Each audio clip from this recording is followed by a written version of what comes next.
it just comes down to the principle of harm reduction and just understanding that just outlawing something doesn't make it go away. Telling people not to use, I mean, addictions are very powerful. People's brains get reformatted to, crave a drug, and then also to kind of go have other addictive behaviors as well, searching for a kind of dopamine rush.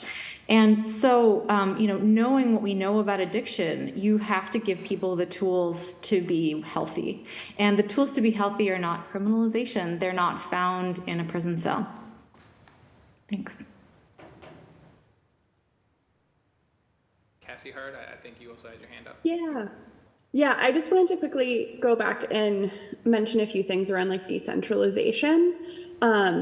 So a few thoughts I have are that I think one, we need like a hub and spoke model, right? Like many of the services, as has been mentioned, are not going to leave the Mass and Cass area, right? Like siting is one of the major issues with any sort of program to support people who are poor, people who use drugs, right? And so you're never going to find another spot for a shelter. You're not going to be able to relocate BMC that has a lot of services, right? Like these are just going to be there.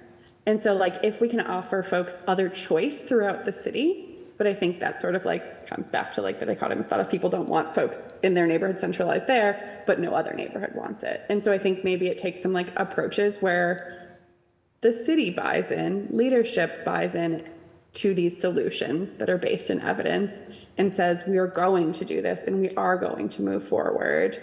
How this will make your community better. This will make our collective community better. Instead of sort of pulling back when there is resistance. And that's where I think education comes in. And I also think just the logistical beyond federal, we have a very poor public transportation system, and asking people to get to other parts of the city is somewhat impossible, right? And so I think that's another piece that has to be figured out. But that full decentralization of services is just something that's not in the realm of possibility, and think we all collectively probably have to be realistic about that. But we can offer choice if we can get things cited. Thank you. I believe you had one last question, Councilor Anderson. Thank you. I'm not sure this can be answered here at this time, but I guess just if anyone has thought or looked into conceptualizing Lisbon, Portugal's, because I compared it to the Outlook, and it's not even close. So I guess, and I'm talking about the strategic outlook with Boston Public Health Commission. I guess conceptualizing it to Boston's situation, and if anyone has thought about that. And then I would say that my closing comment is that yes, decentralization is a huge challenge, and a lot of people, the NIMBYs get the bad rep of, oh, I don't, not in my backyard, or I don't want it in my neighborhood, or stuff like that. But the reality of District 7 is that it's a community that is the most disenfranchised, historically disenfranchised community. It's a community that you have a lot of, one of the lowest AMI or income, and Black and brown people that may not have the access or way of advocating for themselves. So most of services, the highest in low affordable housing or affordable rental, the highest in recidivism rate, the highest in treatment, the highest with all of these services, the highest with nonprofits. And so you are essentially condensely populating one district, or neighborhoods, towns, Roxbury, Grove Hall area, or Lower Roxbury, with poverty and service, and you're not, making the economy fluid, then gentrifiers come in. They don't take part in our economy. They dampen our economy by isolating themselves and going to outside sources for their shopping, for their coffee, for their dog walks, and further harming our community. So I have to continue to advocate in decentralizing, whether that means that, we encourage Shattuck Hospital or the future housing in Shattuck to be a more quality central campus as opposed to just quantity, because they're encouraging 800 units, and that means that you're just fee for service. You're billing insurance, and it's a number game. And so can we get real high quality treatment center at the Shattuck? Can we make it less numbers? And then can we do that? Can we duplicate that in other towns, as opposed to just pushing it all down Roxbury's throat. And so for me, it's not about not in my backyard. I'm not squeamish to this. I want this. I advocated to get Mass and Cass in redistricting. I'm just advocating to saying, look, we know that decentralization is part of harm reduction. How do we look at that and share responsibility across the board throughout Boston or Massachusetts? If anyone can comment, it's fine. If not, it's fine. I mean, if I can quickly, right, when I'm not talking about Mass and Cass, many of you know I'm yelling about zoning and various other housing issues, right? And part of the reason that all of those things exist in Roxbury is, right, the city made a choice at one point in time that this is where they're going to put things. It's not that community asked for them. It's not that Roxbury asked for these things. It's that the city said, well, we don't really care, so we're going to do that. And I'm not advocating for like a I don't really care approach from the city, but if the city can force things historically on neighborhoods like Roxbury, then allowing all of these other communities to just say no to all of these things, and the city throwing up their hands and saying, well, if you don't want it, then we won't do it. Right? The city has to step up here, and the city has to say that if we're going to be really serious about, you know, making this a regional solution and just a solution outside the specific area of Boston, right, there's got to be a lot of political courage from the city to not allow individual neighborhoods to say no to these types of projects anymore, and obviously from the state to not let, you know, the neighboring municipalities around Boston and throughout the state say no as well. Thank you. Thank you. Councilor Louis Jen, followed by Councilor Worrell. Thank you, Mr. Chair, and I want to thank my colleagues. A lot of my questions have been asked, and I just want to thank you for your work in this space. I think it's incredibly important that we have advocates coming in and providing alternative solutions and what works and what's possible in other spaces. I have questions that are along the lines of what Councilor Fernandez Anderson was asking regarding Portugal, and I think that might be directly to Dr. Germain. It's something that I'm really interested in. I think that oftentimes we're trying to solve these very large intractable issues and forget that like other cities are also dealing with this, and so we can learn best practices, and often when you hear from the administration, we are actually doing better than other cities and other places when it comes to leading with compassion and a housing first model in response to those who are suffering from the diseases of addiction. But why I mentioned Portugal, in part because Councilor Fernandez Anderson is advocating for it. And again, yesterday I was in the area with some residents who also were talking about Portugal. And one of the things that I found interesting, in addition to the conversation about decriminalization, is that there were other things that were also on the table. In addition to decriminalization, like it wasn't this one factor that led to the positive trends. And I think this is a conversation, I'm not sure if Director Del Rio mentioned it today, but that we've talked about in the past regarding Portugal, in addition to decriminalization, referred cases of consumption, purchase, or possession of up to 10-day supply of an illicit drug to an administrative panel, which makes recommendations for treatment, fines, warnings, or other penalties. So I'm just wondering if there were other things. I mean, it seems to bear out in the research that there were other things in Portugal that created an environment for us to see these positive outcomes and not just solely decriminalization. Wondering if you could speak a bit to that.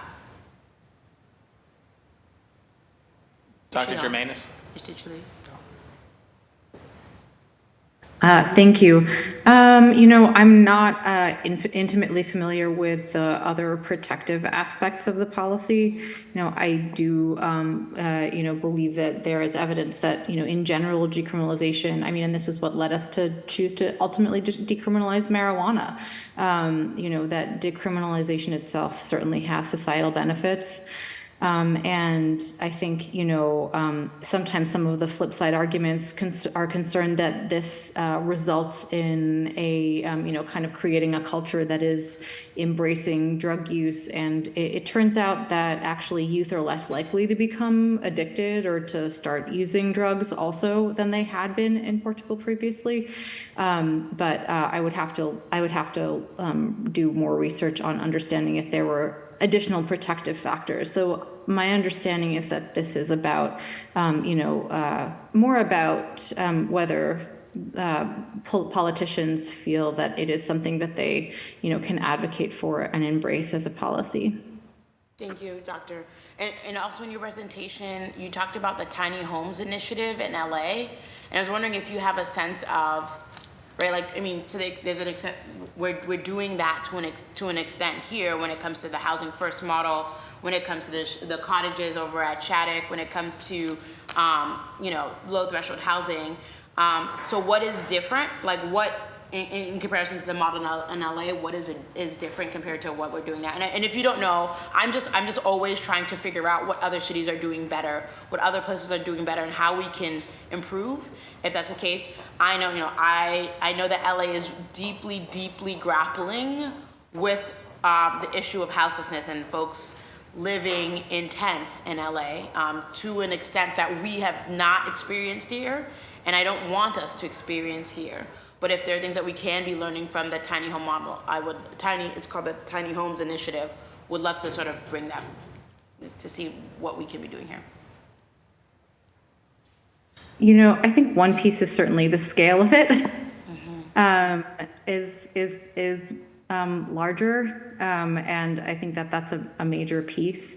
But I don't know in great detail beyond that, though I can say that our prior Boston Public Health Commissioner actually is in fact the Public Health Commissioner of LA County. So I'm sure that we have someone out there that would be happy to share some know-how and knowledge. Yeah, that's right. That's my high school friend's mom, so I should reach out to her and ask more questions. So, but thank you for letting me know. I don't know if anybody else wants to weigh in on, I mean, you brought up those studies in your presentation, which is why I directed the questions towards you, but really if anybody else wanted to comment on any of that, I don't know. No? Okay. And then basically, I think a lot of the legal questions that I share in part with what you were mentioning, Mark, really do have to be, you know, I think it's a challenge oftentimes whenever you have any sort of ordinance, especially one. It's interesting the way that this has been written. It actually, I know I spoke to how it's really important whenever you have an ordinance, actually speak as clearly and in as plain language as you possibly can. And it's interesting, I actually find this ordinance to be pretty plain languagey, not enough, I think, for education purposes for those folks living here, for, you know, Councilor Arroyo mentioned, like, people have to request transportation. That's often, how do you know to be able to request that transportation? So I'm not saying it's perfect. It's far from that, but I do think a lot of the questions will be in implementation and whether or not we trust the city of Boston and the various agencies to approach implementation of this ordinance in a way that complies with like how we want to treat everyone, how we want to make sure that we are not violating any of their constitutional rights and protecting their property. So I just wanted to acknowledge that I do think that that is where a lot of the rub lies. So thank you, and thanks everyone. Thank you. Councilor Rao. Thank you, Chair, and thank you to the panel for your presentation. Most of my questions have been asked, and I know we've been here for 6 hours now, and I know we have public testimony, so I'd love to yield my time for the public to testify. Thank you for all your advocacy and all your continued work in this area. Thank you. Councilman Worrell, I think you had asked previously about how many shelter beds are available. So I just wanted to speak to the fact that I've been in clinic the past week, and routinely the staff have told me there are 100 people over capacity, because I'll come out at clinic at 8:30 and the cafeteria will be full of people sitting there, and their bed for the night is the chair at the cafeteria table, because there are 100 people over capacity. So to learn that the city wants to get rid of the tents, the shelter that's right there's already 100 beds over capacity, and they're closing Roundhouse, it's just difficult to see how this is all going to work, where all those people are going to go.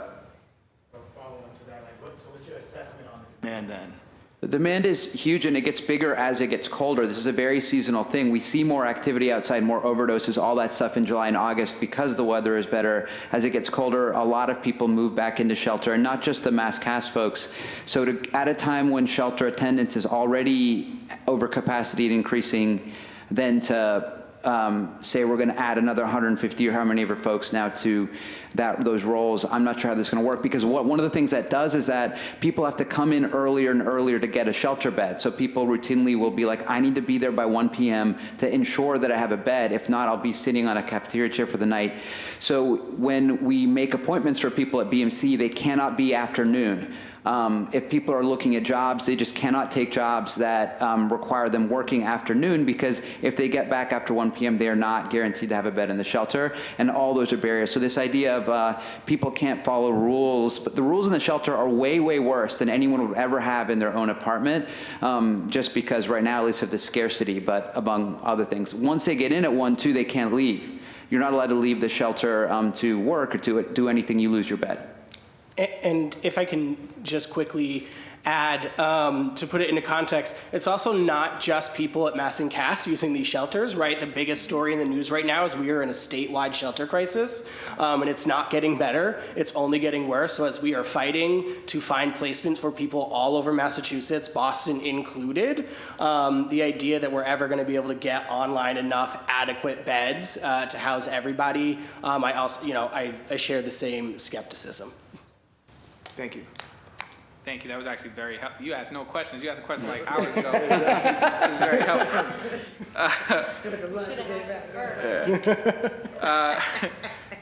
Exactly. So my questions are mostly around the legality of it, but there are some interesting things that you just brought up, and you had mentioned it earlier. I for one am not, I've never had to stay in a shelter, and I for one am not someone who, when I was at the public defenders, we would try to find people shelter space, and that was often very difficult because we don't have many dual diagnosis areas. We do not have a bunch of specific needs that are being met that way.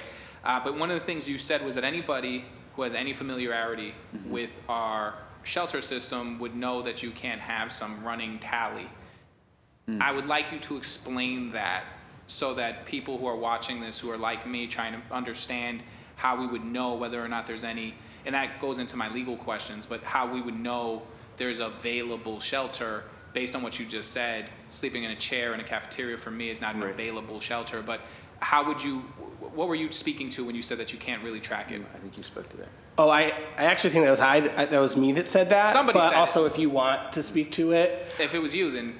Well, I think it's a lot of exactly what has already been mentioned here, right? This idea of, people having to line up outside of shelters hours in advance, right? Things that you can't really account for, things that you can't accurately say, this is how many beds I'm going to have available that night. I think you can make estimates on, based off of what has happened, what you think is going to happen tonight, but especially if you're going to, connect it back to enforcement, right? And I think it was you who asked this question earlier, like, how often are we updating this? Are you saying that at this moment there are no shelter beds, and so now we're in a period where shelter is not available? Or are we saying for the next couple of days we're going to be in that, right? It's impossible to judge with any type of accuracy, and I think it does, right? It's going to land, one, the city in a lot of legal trouble, and two, I think the language is intentionally vague because they have to understand that that's not really how that operates. Yeah, and I'll just get into exactly what I was talking about, because implementation is what makes this legal or not legal in a lot of ways. If I am a Boston police officer trying to enforce this, and I'm being told, you can only do this if there's available shelters, and so at 7 a.m. or 8 a.m. or whenever we do this phone call, I get told we got 70 shelters, we got 50 shelter spaces. And then I go out, and all the other officers around the city are also being told there's 50 beds, but I'm not aware of what you're doing or how many people you just picked up and said you have to go to the shelter, there's 15, 20. Am I giving away shelters that no longer exist? Am I working under the guise of we have 50 openings, and I was just told for the whole day we have 50 openings, but while I was told that, other officers in the city were told that they're doing their job, and all of a sudden we're over capacity now, even on that number we were given at 9 a.m., and there's no cross communication because that's incredibly difficult to have officers communicating with each other during the day. Hey, I'm taking 3 to a shelter, let's update that list. Hey, I'm taking 4 to the shelter, let's update that list. That job of updating that list is a new burden that we are putting on the Boston Police Department to try to ensure that there is available shelter. And the reasons for that is because this is an illegal document without available shelter. This is literally unconstitutional without having available shelter. But if you are essentially saying there's available shelter every day because our shelters, many of them have a morning clear out period. So essentially, if every morning you say, we got 200 beds, that doesn't actually mean that by noon or 1 p.m. you have 200 beds. Right. And are we giving these folks up to the hour, up to the minute updates? I find it hard to believe that we would be sending out calls to officers saying, hey, we got only 12 left. Hey, we only got 10 left. That's not how that generally works. Even if you're doing this, are you doing them up to the minute? Because it literally matters if a single person is essentially is told to comply with this, and the available shelter does not actually exist in that moment, that is unconstitutional, and that is a legal issue for the city. And so when I'm thinking about this application, I broke it down in two ways. Do I think that this idea works? And frankly, I don't. But the second one is, okay, absent and separate of that, how do you legally enforce this in a way that doesn't just lead to a constitutional crisis for the city of Boston where we're spending money on legal fees? And I'll just note, because the memo by the ACLU was mentioned, that the ACLU specifically states, which other counselors here have, I have the memo in front of me, I'm reading from that memo, there are already laws on the books in Massachusetts prohibiting drug trafficking, sexual assault, property crimes, and violence, and the Boston Police Department already has the power to enforce these laws at mass and cast to protect both people living on the street and those living and working in surrounding neighborhoods.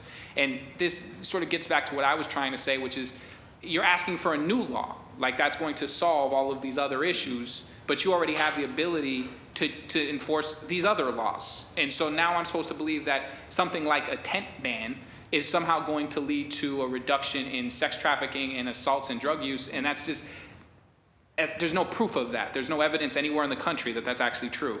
And so the other thing that the ACLU mentions, similar to your points, is that if we were to move forward with this, they believe it would need to be worked on, specifically practically available shelter and what that means for people with disabilities, creating a system to identify and ensure that each impacted person has practically available shelter option prior to removal, which is sort of the practical reality conversation that we're having, and ensuring protection of access to personal property. And one of the issues with that, just to get back to, this is another, spirit of the law situation, we're required, you can't just throw away people's personal belongings and medical identifications and all of that. And what I would just say as somebody who was a public defender who helped people get on mass health, that process is draining. It's incredibly hard to get someone who has real issues with day-to-day functionality through our bureaucracies. It's difficult for people with PhDs and law degrees. And so when you remove their ID, or you remove a prescription drug, or you remove something like that because you throw away a book bag, or you throw away something like that, you've essentially reversed like months of work just to get that. I called personally, to get a general practitioner visit. I was told I can't get one because we don't have enough doctors at Mass General to schedule me a personal, just a checkup. So when we're talking about this kind of a law, there's all of these ripple effects that go into it. This isn't as simple as you pull down a tent and the tent goes away and then I don't see this problem, so the problem's gone. This problem gets dispersed around the city, and there's all of these ripple impacts that occur. And I'm saying this with the knowledge that the folks who live in that specific space, the business that Councilor Mejia mentioned, they are going under real hardship because the city, and I would say they haven't been at the table, they're not at the table today, but the state has not stepped up in a way that they should.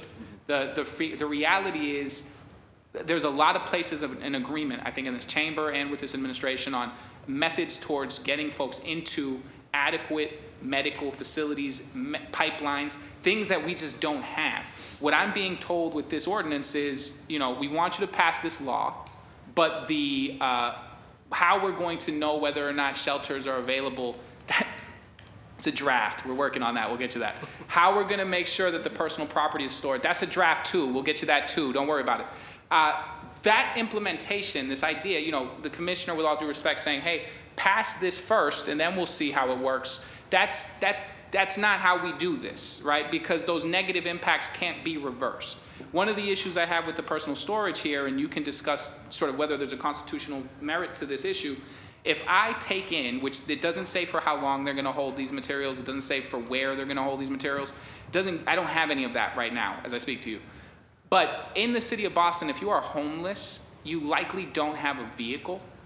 and you likely have very few like the ability to get to a specific point to get your goods. There's something over here about in the actual ordinance that if your stuff is taken, you can talk to a city official to figure out where it is. I don't know who that is. That doesn't say who that is. Are they supposed to go to the front desk at City Hall and say, hey, my stuff is gone?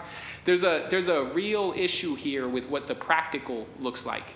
And so for me, my concern is even if you create a storage system where we are storing people's goods so that somebody might not lose their medication, might not lose their identifications, might not lose the things that are required for them to live about their day, is it still within the frame of constitutionality if you can't access it before I destroy it? If the question here is we'll hold it for 2 days, 3 days, a week, 24 hours, I have no idea because it doesn't say. And if I can't access it because I'm trying to figure out where it even is and how to get there, there's a ride to the shelter, but there's no ride anywhere else. Once they get you to the shelter, they're done. It doesn't say that there's some ride system to get your stored goods. There's some ride system to get any of those things. That's not presented in this ordinance. Maybe it is part of their plan that I don't have. And so from a legal perspective, I find this to be sort of dancing on the line. There's specific wordage that these cases that you've mentioned, that I mentioned earlier, use, like available shelters. You can't arrest somebody simply for being homeless unless there's an available shelter available to them.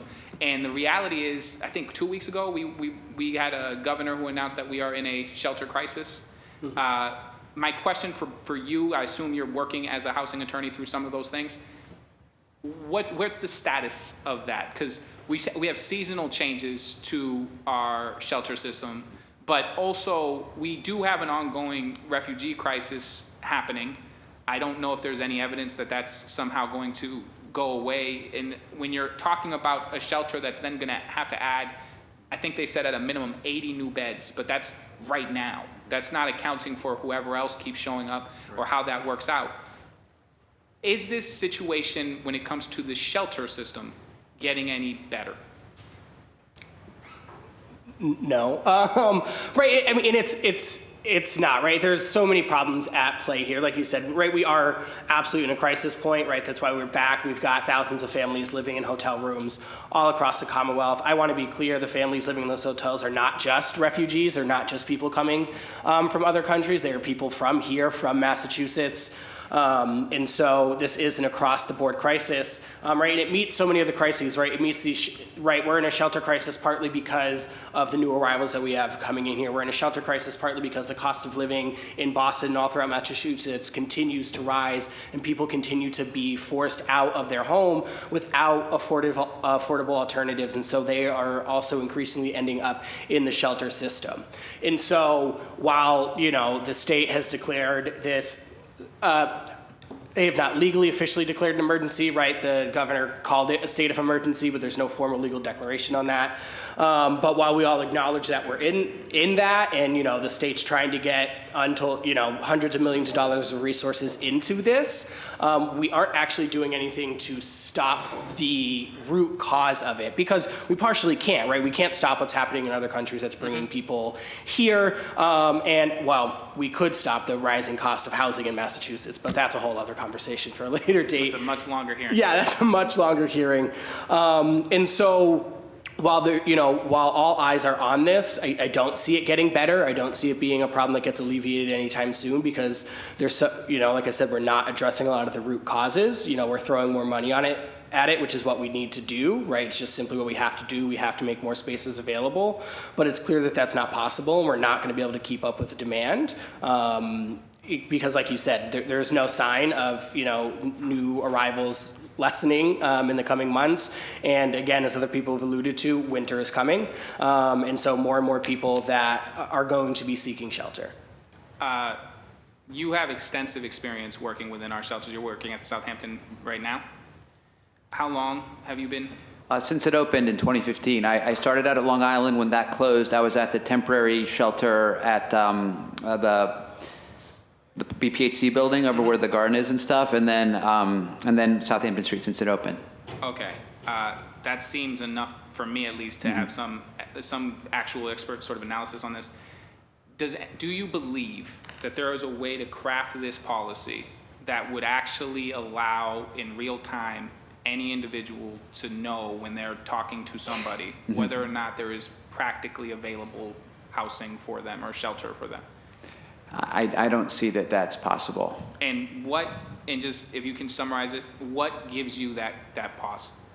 Based on what your experiences are? Yeah, I mean, there was a time early on when Southampton was open that if there were more people than there were beds, there was another shelter, I forget what it was called, but they would have like a group sitting at the cafeteria, and then the shuttle bus would go over to that other shelter and they could put them there. But that other shelter closed, and the past few weeks, like I said, the shelter's been 100 people above capacity, and no one's talked about a shuttle bus to another shelter. There is no other shelter. They're just stuck there. Many people, I think any reasonable person who shows up at a shelter and says there's no beds, but you can sit in a chair, just walks away. So the 100 people that are sitting there are an underestimate, right? Because potentially other people came in and were like, actually, I'm not going to deal with this right now. To add a big burden on top of that and say, we know to the number how many beds are available and all the people we're going to talk to, we know we're going to have bed for them, I don't see that that's possible. And then my final question on this part, I think, my concerns I've made clear, but when we're talking about the legal language on this, specifically, there's sort of two components: the storage port component, that you can't just get rid of people's belongings, but also the practical, we are a right to shelter state. And so there's a practical component there. I think you've answered those questions well, but I have one question for you, which is actually something that I heard today, I believe, from Tanya Del Rio, which was not something that I'd previously heard, which is that we have individuals in the city of Boston who are literally banned from all shelters. From a constitutional standpoint, if you have an individual who is banned from all shelters, are you ever able to give them a practically available shelter? Is that even a possible thing? Would you have to create a specific? Yeah. That's a tough, right? Like I said, the case law on this is, right, like somewhat thin. We have some, and so, right, like I think we would, there's no necessary case law that speaks specifically to that. I would certainly argue that would violate, right, the constitutional rights of that person. It just strikes me that would be, if you can't actually put them in a shelter because they're banned from all the shelters, then how can you have said that there's a practically available shelter for that individual? I didn't know that was an issue we had until it was actually brought up by the previous panel. But from a legal perspective, that sounds like a real sort of conundrum, unless we're creating temporary shelters. But that's what the admin did say. That they're gonna create temporary shelters. I don't mean to jump in, but it's not everything is going to be a shelter in the sense that we identify shelters. Yeah, but somewhere where they can stay. Yeah, and I think it's part like of low threshold housing, which does not fall under the EA definition. No. Just wanted to say that for clarity. And can I also just... I think it's the only reason I bring it up is because we've heard, it's not come up much in this, but we have heard about the temporary situation at Atkinson. And what I'm trying to figure out is we don't have like a whole lot of low threshold housing coming online right this second. It's long term. The Shattuck, I think, is a solution that people are looking at. Eventually, hopefully, I think Long Island plays a major role in how we go moving forward. But in the short term, I remember when we were saying that the COVID pandemic was going to be 2 weeks, 2 weeks, 2 weeks, 2 weeks. And I worry about if we have a situation where the legal workaround is that you have to create temporary shelters, then we're telling neighborhood residents this will be a temporary shelter, but that's not actually true. And so I have concerns sort of about how that, and maybe this is better for a working session when we figure it out there, but the legality of that, there creates a new wrinkle to that I hadn't previously even thought about, which is what if somebody's literally banned from all of these shelters? And can I quickly touch on one thing that you mentioned? I think it's important, right, in your line of questioning about, what makes us different than all these other places that have tried it, and you just mentioned it, right? They relied on the fact that Massachusetts is this quote-unquote right to shelter state. And I want to be clear, there's not a housing advocate anywhere in the Commonwealth of Massachusetts that will tell you that Massachusetts has ever lived up to that, right? The state does a lot of things with the technical definitions of homelessness to get around whether or not people have to be sheltered. Just ask anyone that has tried to get eligible people into EA shelter in the past ever, really, but in particular, the last year. So this idea that things that has not worked other places are going to work here because Massachusetts is right to shelter brings me a lot of concern because, right to shelter is on paper. It's never really happened in practice. All right, thank you for that. And I just think whichever way this goes, I think it's worth mentioning that the right to shelter applies to families. It does not apply to single individuals in the Commonwealth of Massachusetts, which presents another good, wrinkle. yeah, it's a good- Yeah. And so it's important for people to know that. It's only families, Thank not you for that. individuals. It's on the state burden. Yep. Yeah, that's all helpful context, and I think for the public, helps you understand what we're grappling with from sort of all of the legal constitutional issues that are sort of at play here. But Councilor Durkin has joined us. I'm going to go to Councilor Durkin, and then I don't know if you all have closing statements. I'll offer you the same. You want a second round? I just want to make sure we've had very patient folks from the community. I want to make sure we get to them and we give them their time. I'll actually yield my time so that we can give it back to the community. Perfect. I don't know if. Yep. So there is a system that tracks beds, and sometimes it's not, in real time because people are human and just catching up. But, all shelters, 30 treatment facilities, or, whether it be low threshold, they have one software, one system that they actually use to update. So a hospital or a doctor or a caseworker would be able to call in if they don't have access to find out. The other thing is that with Lisbon, Portugal, the reason why I encourage us to contextualize in terms of the issue here in the United States, it's because Lisbon, Portugal has not seen fentanyl to the degree that we've seen it. And so that's one thing to consider. But the other thing too is that their issue is much, much, much larger. And so they looked into alternative medicine. Universal health care is a big factor, right? So, and the other thing that I thought was pretty cool is that they have a direct job training, like farming and different programs that you go into, and that's that part of your long treatment. So the alternative medicine or programming that we know is sometimes more effective than psychotropics, then we want to encourage that, right? Like, so Reiki and therapeutic services or physical exercise or those things that I'm encouraging. We actually did a study, by we, I mean my office and Northeastern. We did a full survey of District 7, and we interviewed artists, and we looked at the tiny home concept of a treatment center at the Shattuck, for example, or other places.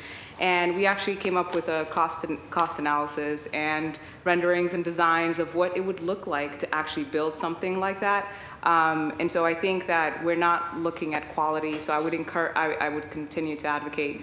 I'm going to continue to advocate to build more quality facilities in terms of long-term treatment, because one of the discouraging factors, as the doctor today and Attorney Martinez is mentioning, is that, okay, so I received treatment, now what? Or so I'm here, I'm ready, I want this, but then there's no housing available. And it's so much easier for me to go back to that. And psychologically, oh my God, damaging, right?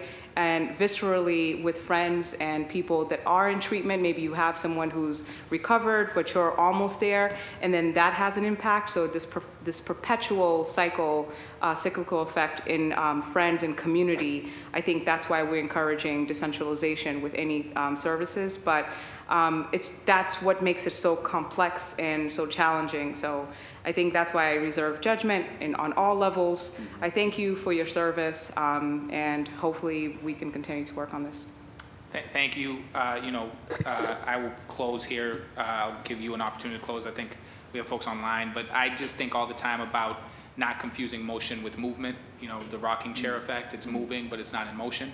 And I want to make sure that if we're putting things forward that have the kinds of long-term consequences on individuals' lives, that we are doing our due diligence on what those actual impacts are. And so, that's why this hearing went so long. I think there was a lot of questions, a lot of good questions from my colleagues. I'm grateful for them and the public. I want to give you all the same opportunity I gave the administration if you have closing statements, but I know that I think it's Dr. Germanis has had her hand up online, so if you want to, give a closing statement or address some aspect of this, but I want to give all of you an opportunity. You don't have to take it. If you would like to say something in closing, please feel free, and then we will go to community comment. Well, first, I just want to say thank you for this opportunity for such thoughtful dialogue. I've been also intimately involved in the conversations about the new immigrant arrivals and the way that that interacts with our ongoing housing crisis, and just wanted to share some numbers from the most recent update, actually from the state administration on this. So, in January 2023, there were 3,800 families estimated who had arrived. By August, it was more like 6,100 families. There's not any evidence that it's slowing down. The projection was that there would be 7,500 families by October 2023. And there are emergency shelter sites that have been set up all around the Commonwealth. But just to kind of imagine that there is this untapped housing pool, there's a lot of people that we need to try and help place in those housing pools. And, as somebody that's been trying to work with folks in that system, of course, as you get further and further out in different parts of the state, you end up with people that have difficulty accessing medical care that their insurance covers, difficulty accessing medical care in their language. And so it ends up, like people are sort of like a fish out of water and just, not able to access case management that's able to help them get all of the services that they need. So just, there's just imagining that I just think that we need to kind of come back and realize that at the root of this really is our affordable housing crisis. And we have to have a serious solution to that. That's going to be part of the foundation of addressing all of these issues, including mass and CAS. Thanks so much again. Thank you, Dr. Germanis. Thank you. I just want to sorry, go ahead. Oh, sorry. I'll be really fast. I just wanted to just continue to reiterate that, especially just highlighting the fact that mental health providers, there's a huge shortage, there's a huge need. So there's an opportunity for the city and the state to really jump in and intervene and address these issues to get the appropriate providers in there so that we can reduce wait times and we can reduce any other potential barriers that are keeping people from accessing the care that they need. So just really want to drive that in. And as so many people have already mentioned, also just making sure that we understand that the root cause issue here is the pricing, the cost of living in the city of Boston. It's drive many people away from the city. I'm born and raised in Boston. I can no longer afford to live in Boston. So it really is the root issue. And so if the city wants to take this issue really serious and create sort of a holistic approach on this, we have to address that issue in terms of affordability and creating a long-term solution that isn't just a Band-Aid approach and these sweeping programs that we have been proven time and time again. All these professionals that spoke on it, it's just been ineffective. So if we really want to take a serious approach or create a holistic approach, we really have to address the root cause issue here. Thank you. Thank you so much for the opportunity, Councilman Arroyo. I will say that I love everything about the plan except for the tent removal part. So what the BPHC is planning in terms of building out more of these low threshold harm reduction housing sites like Roundhouse that did work and given more time would have put a lot more people into housing and gotten them into treatment, that is the way to go. So that piece of the plan I think should move forward. It's just the tent removal part that removes all the safety and community that's there and disrupts people's lives is what is not really acceptable. The other thing I'll say is that we talk about fentanyl changing the overdose death rates, which is absolutely true. It's killing more people, but fentanyl is a much worse drug and it's causing a lot of the problems that we're talking about. It's a much shorter lasting drug, so it wears off, and people need to use much more often to stave off withdrawal effects where they're very, very sick. So when people don't want to stay in shelter overnight and all these things that we don't like, that the reason that they're staying together outside using more frequently, it's not their fault. The supply has changed from underneath their feet. So I just want us to grant people the dignity and forgiveness in the face of something that they're dealing with, which is a severe, addiction that which a lot of which factors are not under the control. So just giving people the dignity that they deserve given their struggles. But thank you so much for the opportunity. Yeah, quickly, I'll just say, and it's been iterated here, right? The affordability crisis in housing in Massachusetts is at the core of this. While I disagree adamantly with the Wu administration's approach on this, I don't with a lot of what they're trying to do with affordable housing to address this crisis. I work with Chief Dillon on a whole host of issues in my job to address the affordability crisis and protect tenants in Boston and throughout Massachusetts. And so I think that that is key to solving this crisis. They're not separate things. Obviously, we have to have them in separate hearings, but they're inextricably linked. And the last thing that I'll say, just to be a little responsive to my district counselor, is this is a complex issue. And it's the complexity of this issue that makes the vagueness of the ordinance inadequate to address the problem. There are too many things left open to question and too many things that we don't know how they're actually going to operate to ever be able to say that this is going to adequately address the complex issues that are here. And the last thing that I'll say is the reason why that's in particular dangerous is we won't know until it is too late. We won't be able to remedy this until harm has already been created, until harm has already been done on untold numbers of our most vulnerable people in the city of Boston. And so I'm not opposed to the approach. I like the housing first approach. I appreciate the effort that they're putting into getting more beds and more housing online. But the other parts of this, bring me great, great concern. Thank you. I think with that, we're going to transition to community comment. The second panel, you are free to go or to stick around if you'd like to hear community comment. Thank you very much for your time. I want to thank our community members who have been here for this whole process. I want to make sure that I give you the time that you need to speak. And I'm going to do it in the order in which you signed up. And so what we can do here is I will name one individual and then who's next, and then that person can go to either the left or the right. And once one is done, we'll name the next two, and then we'll be able to move it that way. Please state your name. If you are speaking on behalf of yourself, that's all you have to do. If you are speaking on behalf of an organization, just please name the organization that you are speaking on behalf of. I will give you 3 minutes, but if you're a little bit over that, I'm not going to just cut you right off. But if we hit 5, 6, 7 minutes, then I'm probably going to have to cut you off. And so please try to keep it within that time. I'm going to go down this list. If you are present, just stand in line on either side, and then we'll go in the order of arrival. Stephanie Sullivan. Michael Gray. Perfect. Sue Sullivan would be next. Caroline Dunlap. John Luke. Jeff, let me just make sure. Jeff, is it Parente? Yep. 1, 2, 1, 2. So I'll give you right now how that should be. Stephanie Sullivan at 1. Michael Gray is number 2. So you should be set up over there. Sue Sullivan is 3, so you can stay there. And then we'll keep this at just 4 folks up. Caroline Dunlap, is she here? Then it is John Michael. So then we'll do it 1, 2, 1, 2. So if we can start with Stephanie Sullivan. Good afternoon. Thank you, Committee Chair Arroyo and members of this committee for the opportunity to speak with you today. My name is Stephanie Sullivan, and I'm the Chief Executive Officer of Boston Healthcare for the Homeless program, located directly in the intersection of Massachusetts Avenue and Melnea Cass Boulevard. We are grateful to Mayor Wu and the City Council for your continued efforts to understand and address the vexing public health crisis in this part of the South End. The mission of Boston Healthcare for the Homeless is to ensure unconditionally equitable and dignified access to the highest quality health care for all individuals and families experiencing homelessness in our community. From the main clinic location on Albany Street, our outreach teams depart each day alongside outreach workers from the city to offer specialized care to the people staying on Atkinson Street and in other sites where drug use and overdoses are prevalent.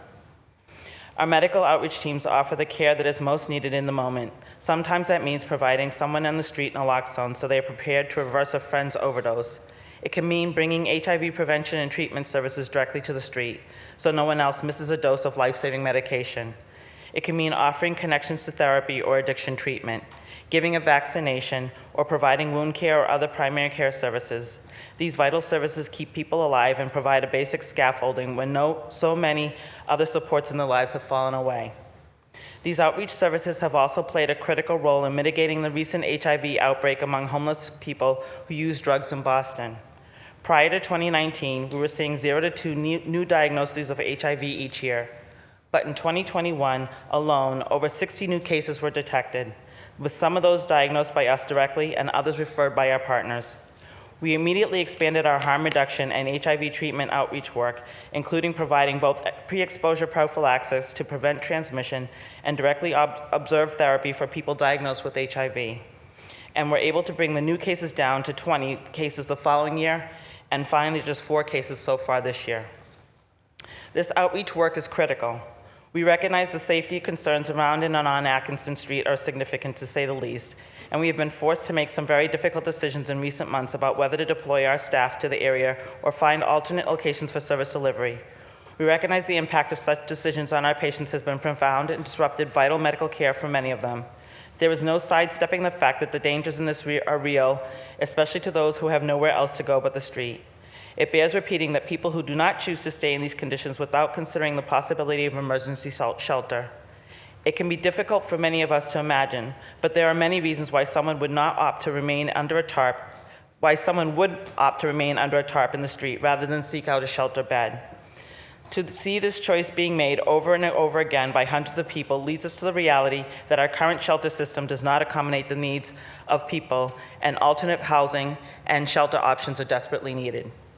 The creation of new low-threshold supporting housing units over the past year and a half has been a positive step in addressing this crisis. We strongly support the creation of more of these low-threshold housing opportunities for the people staying at Mass and Cass, and more urgent focus on permanent supportive housing opportunities as well.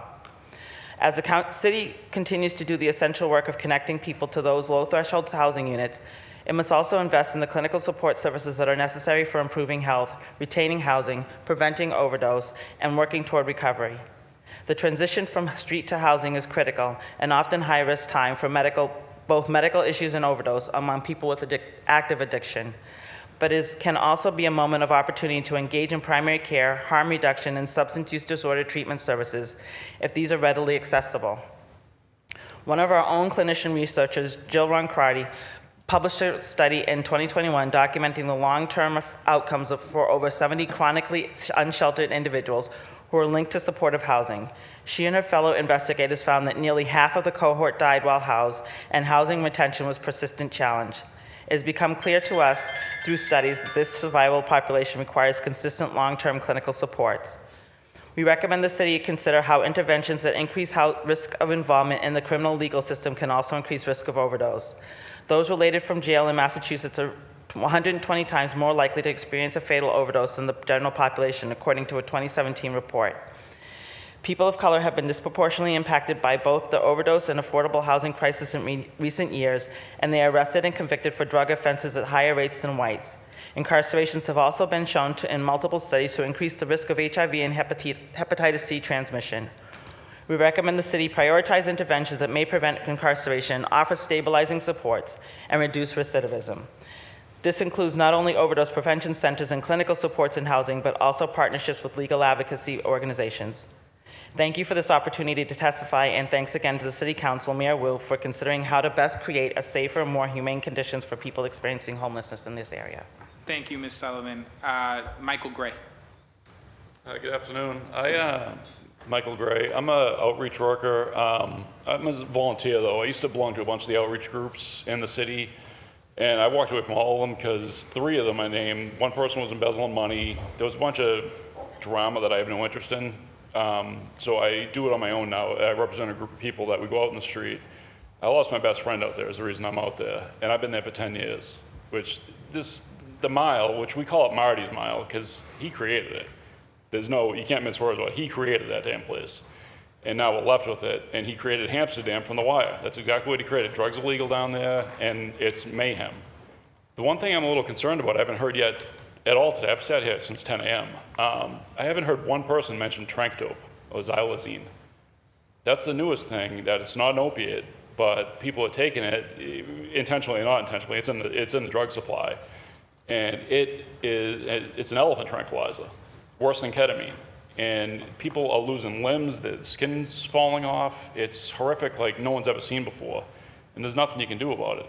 The methamphetamines down there, obviously Narcan doesn't work on that. So people are, I don't want to like insult people by describing what they go through down there, but it's dehumanizing. They'll strip all their clothes off. I don't want to go into detail. It's awful what it does. And everybody just rarely stands and doesn't do too much about it. EMS comes down, they do what they can. The one thing I keep hearing is, and I'm bothered by it, is compassion fatigue. We deal with this every day. What do you expect us to do? And that's not just EMS. It's some Boston police, some fire, some... Do your job or quit is what you're supposed to do.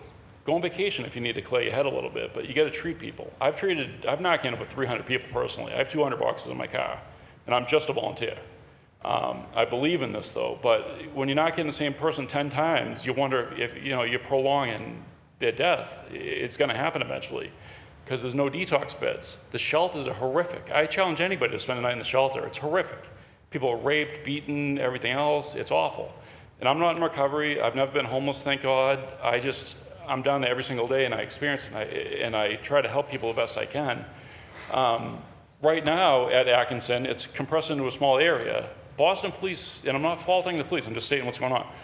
They have one officer down one end, one officer down the other end, usually in the car with the radio on, and where security is all of a sudden a police force in the city of Boston. They're down there with 6 or 8 of them, and I wonder about their jurisdiction. I've questioned 100 times. They're supposed to protect the shelter or whatnot. Atkinson is still a public street in the city of Boston. What gives them the right to patrol and act as police officers down there? There was a brawl one time with 15 people on a Sunday morning. They turned the radio up on the PA system and were cheering the fight on. No cops, anywhere to be found. What the hell is going on? There's money that's allocated to this place, and it doesn't need to be the way it is. And I'm not even going to take a position on the tents because I do believe people have rights. I don't want to hurt people. Something has to be done. This place is turning 10 years old, and people are dying. Last year, the winter's coming. Last year, I think of one woman I found a woman frozen to death. And there's nothing I could do for her. I couldn't give her CPR. She was long gone. But I go to bed every night with the image of her in my head. And it just went on. I don't know if she was a Jane Doe or what the story was. I never found out. But people are just keeping the system the way it is. And I get emotional. I get choked up about this. I'm willing to give any one of you counselors my phone number, and I'd love to sit down and have a cup of coffee with you and share my experiences with you, because it would take an hour to talk about it. But I'll leave my number today, and anybody that wants to take me up on it, please do. And I'd like to follow up on it and help people together. Thank you. Thank you. And please leave that. My staff is around here somewhere. Make sure they get to you. Thank you for the work that you're doing and your compassion. Sue Sullivan. Hi, yes, Sue Sullivan. I'm the Executive Director of the Newmarket Business Improvement District. And just for background, I represent 650 properties down there, 20,000 employees. But I am also, we run a program, a back-to-work program for those on the street down there. In the last 2 years, we have helped 115 individuals, 2/3 of whom are in recovery, the other third of whom are working their way there. We hire them, we help them get their IDs, we help them clear warrants, and we help them get to better places and jobs. And over 40 of them have gotten jobs, full-time jobs at other places. And we're on the street every single day. 3 hours in the morning, I'm down there with our workers, with other workers of ours. And what I will tell you is, this has to stop. Okay, what I was hearing today, and everybody is looking at it from this high level, okay, and I welcome anybody who wants to come down and be on the streets with us to see what's going on. Those tents have to go, okay?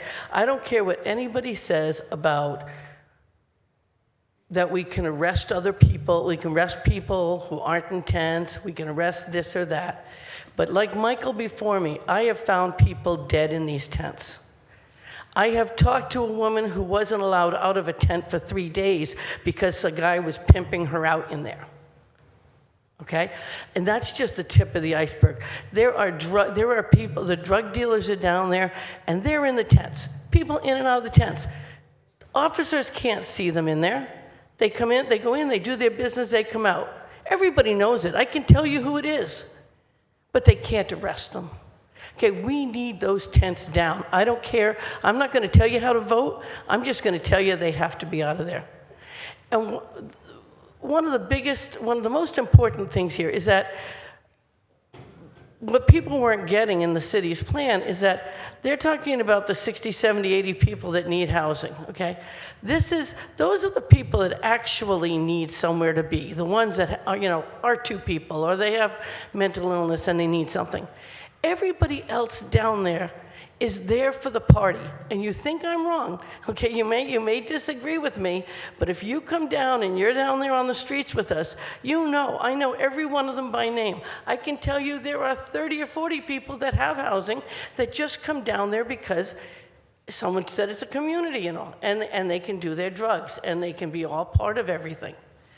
But what the city is trying to do is trying to get people into a safe space so that the police can then clear out the other part of it.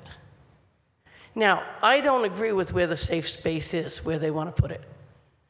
I think putting it on Mass Ave, similar to the Roundhouse, when they're so close to the dealers and all, it's the wrong place to do it. I actually personally think it should be the engagement center where there had been ability. There were already services there. I'm going to ask for additional time just because my colleague who was here after 6 hours had to leave. I saw. So you're gonna Thank you. And what I'm telling you is we're not criminalizing homelessness. What we're saying is that the depravity that's down there, that is, Michael a minute ago talked about the new drug and all on the street and all. I watched a woman this summer lose her leg to it. I've watched a number of people who are close to that. They're losing limbs and all because of the new drugs and all that are down there. And, this is on us. Every single death, every single, person who's maimed and all, that's on us because we're allowing it. Now I'm going to go to the next thing and just say, I don't know that closing Atkinson Street and having everyone out all over the place is the answer. Because remember too, I also represent the businesses and the employees, and when people are out all over the place, the quality of life for these employees trying to get to work is very, very difficult. So I wear two hats here. I've got the whole thing. That being said, what I'm going to say now is that since 2017, we have been discussing a long-term recovery campus, and we're still not going to see it for 4 years. We need a plan that helps the people on the street today and protects our neighborhoods from the dealers and the predators as well, okay? The framework for this has been put out by the community. Recover Boston, a plan we put out. We talk about tiny houses today. This was using tiny houses for the next 3 to 4 years to create a solution now. These could be built in the next few months and move forward. But I haven't heard one person here today even reference the plan. And everyone knows it's out there.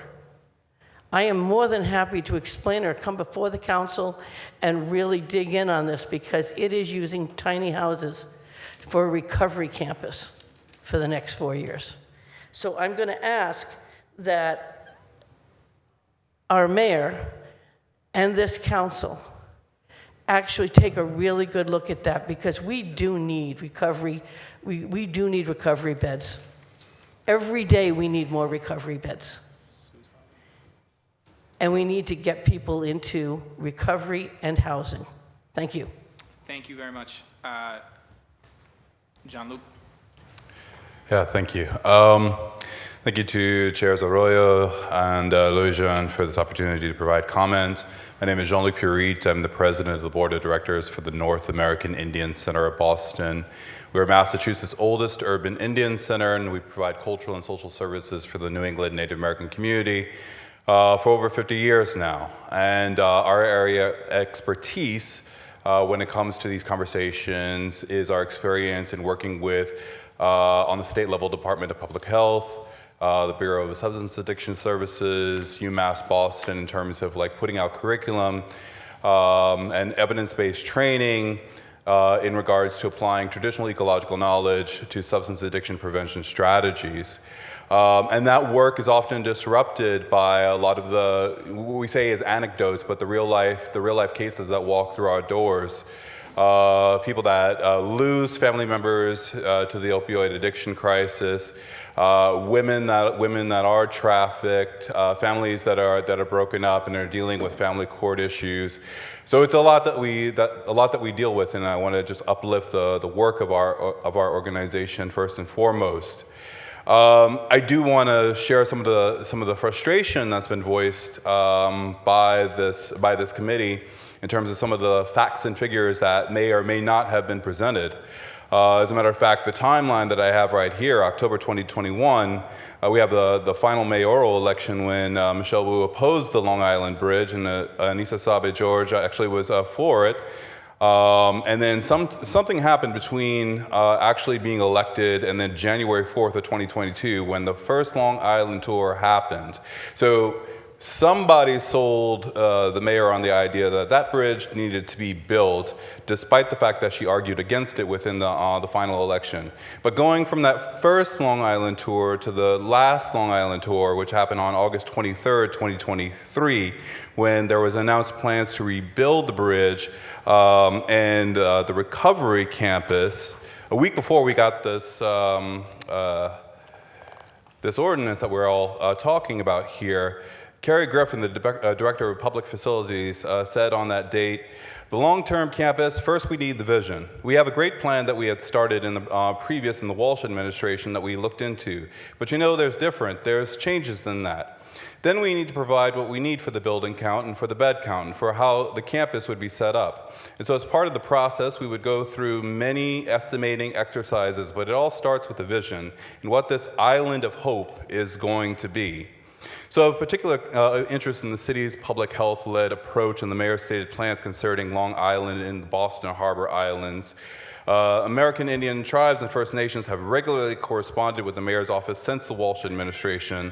At least one local tribe has sought to intervene in the case between Boston, Quincy, and Executive Office of Energy and Environmental Affairs, and NACOB has actively supported those advocacy efforts led by indigenous nations to the extent of filing an amicus curiae, failing the fact that there is no environmental impact report related to Long Island, nor is there a clear plan on how to actually protect the unmarked graves that are out there. But just to have one final point, because I heard the buzzer here. The most problematic about the City of Boston's approach to the redevelopment of the Long Island Bridge and the recovery campus is the designation of Long Island and several other Boston Harbor islands as opportunity zones. And I would include a couple of opportunity zones within Roxbury within that count. So established by the U.S. Tax Cut and Jobs Act of 2017, the Opportunity Zone program provides, quote, incentives for investment in low-income communities throughout the country. An opportunity zone is a designated geographic area in which individuals can gain favorable tax treatment on their capital gains by investing those funds through a privately created opportunity fund into economic activities in the area. So, long-term vision, what are the facts? What are the figures? What is the vision for this Long Island recovery campus? And beyond the 10 years it would take to actually get the permanent exclusion on capital gains. And then what is the vision for the neighborhoods that are abutting Mass and Cass within Roxbury, because they're part of this opportunity zone scheme as well. So these are the questions that we're asking that actually affect all of Boston. But there are absolutely issues that are very particular to Indigenous people and very sensitive to our community, and that's why we oppose this docket. And I have 15 copies of written testimony right here. So thank you. I'll make sure we grab that. Thank you very much. All right. I'm going to call down the next four. Is Jeff Parente here? Heidi Lee. Phil, I don't want to mispronounce this, but I probably will. Phil Rusin. Sam Acevedo, if you could stand at the mic. Jim Durkin. Tom McKeever. Let's keep going down this list. Michael, is it Hamrock? Hamrock. Yes.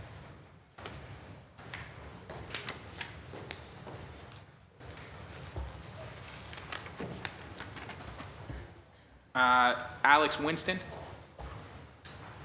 and Joe Peters. Perfect. All right, so we'll do it 4 at a time. That's 4 right there. We'll start with Mr. Acevedo, then Mr. Hanrock, and then we'll go in that order. Just name an organization if you represent an organization. My timer is for 3 minutes. I'm not going to stop you right when it goes off, as you've seen, but please try to be mindful. Thank you. Thank you, Chairman Arroyo. Good to see you. Good to see you.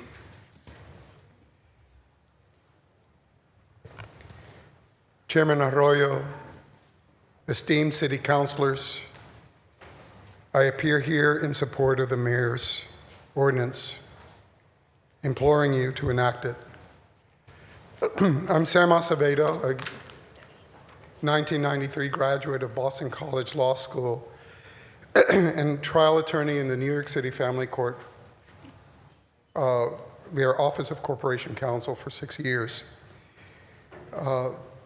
Before answering the call that brings me here today, as pastor for social transformation of the Congregación León de Judá, and executive minister of Miracle Mile Ministries, a collaborative of churches that for the last 10 years has been devoted to a sustained, deliberate, strategic response, volunteers, nutrition, clothing, love, etc., to mass and CAS, the area we call Miracle Mile, with the aim of channeling the power of God to transform Methadone Mile into Miracle Mile, one soul at a time.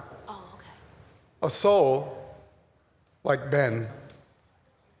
In the course of this ministry, I've walked Atkinson Street hundreds of times with our Miracle Mile team, looking for one soul who is open to prayer in a different way.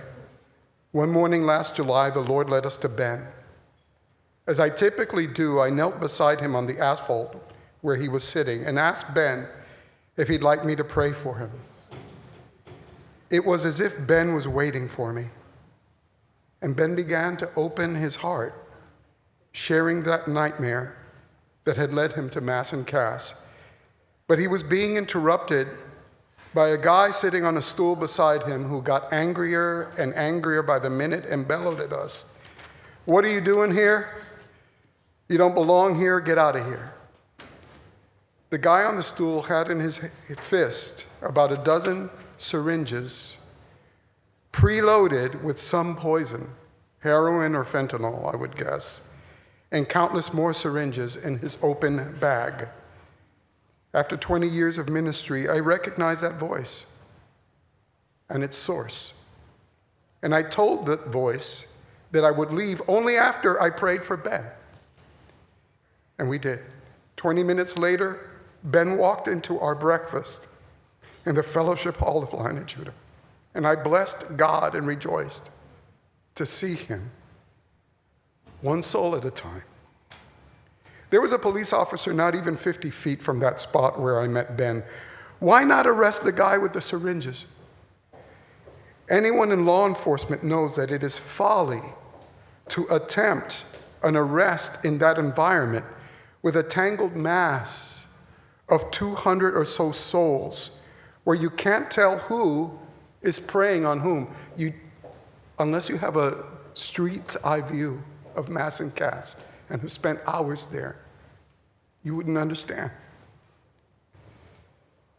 Where you can't tell who's preying on whom and where so much of the activity and supply is hidden in a labyrinth of tents like trenches in a war zone. Ludicrously, tents law enforcement have no access to without 48 hours notice. There can be no civil liberties in a vacuum of the rule of law. In a vacuum of the rule of law such as exists, tragically, at Mass and Cass.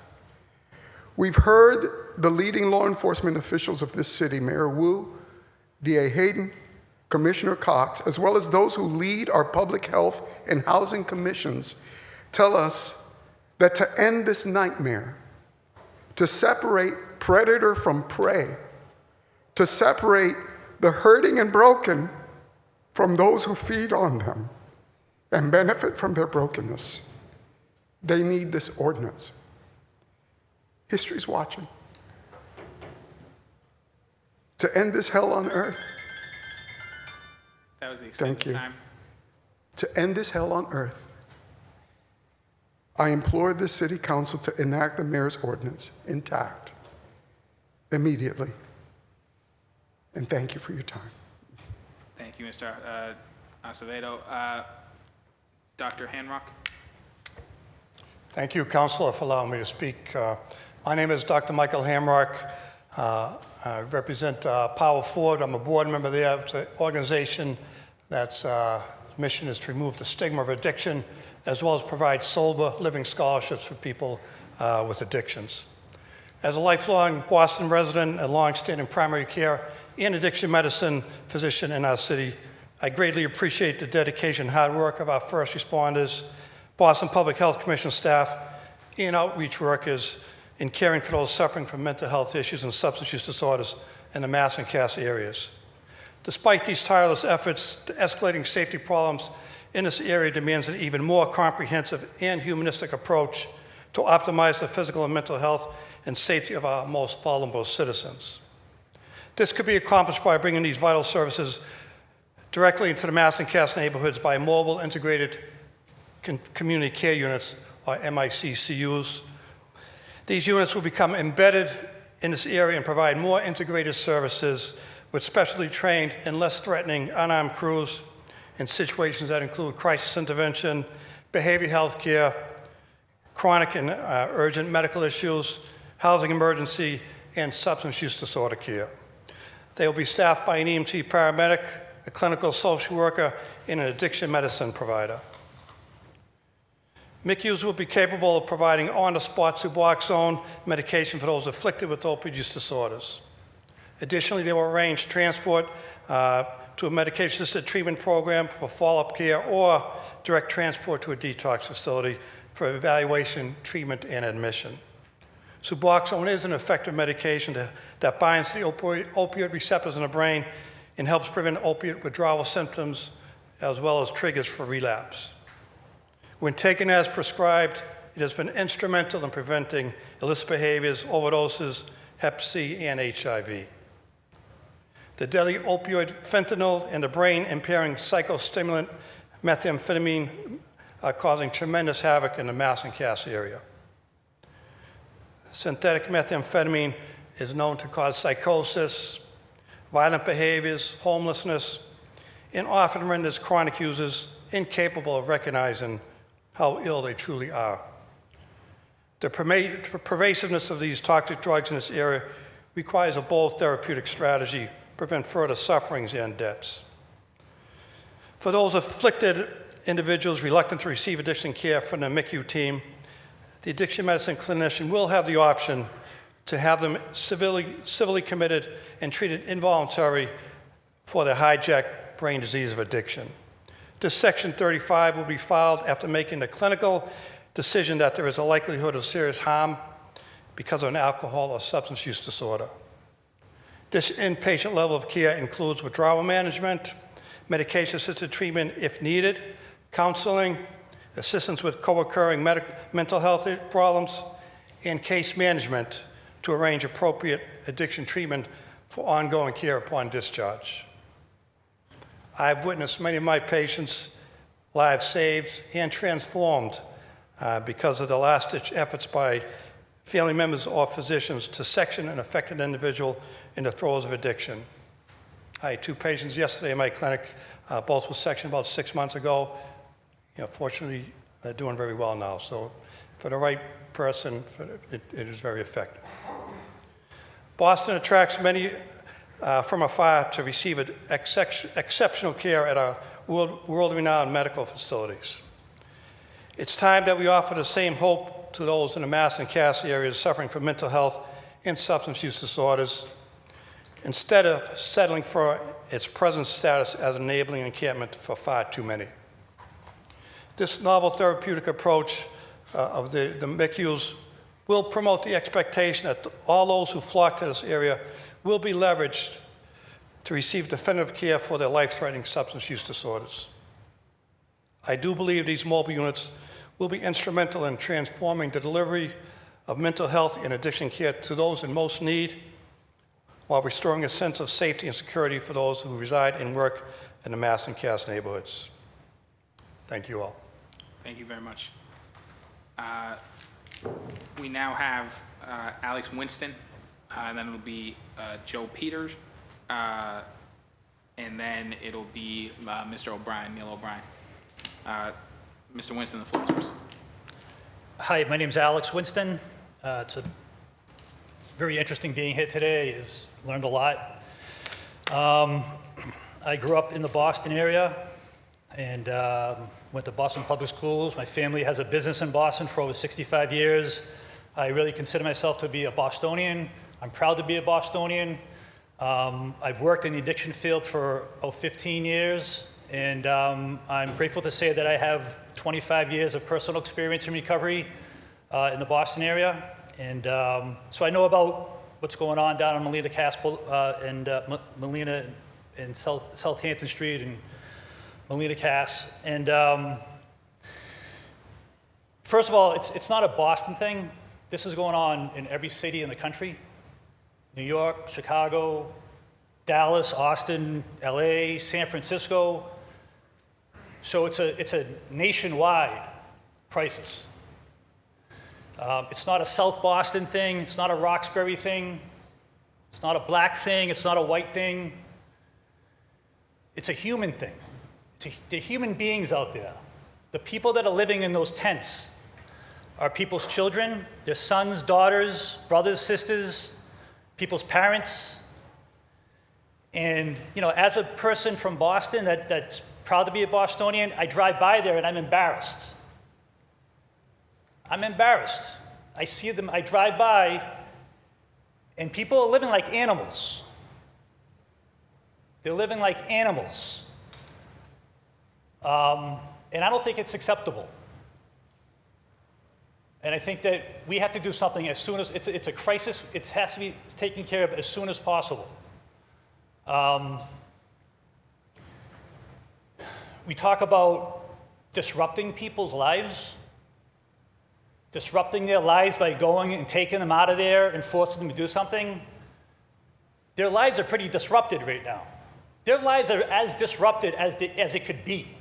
It couldn't get any more disruptive for them, living like that, going to sleep at night, trying to find something to eat, unshowered, wearing the clothes they've been wearing for the past however long.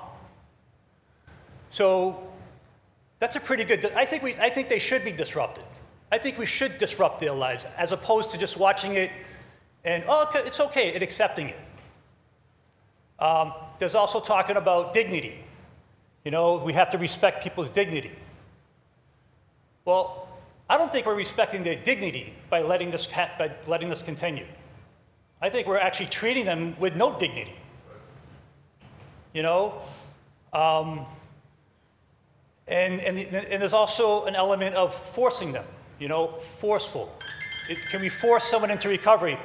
I actually know a lot of people that have been sectioned and it saved their lives.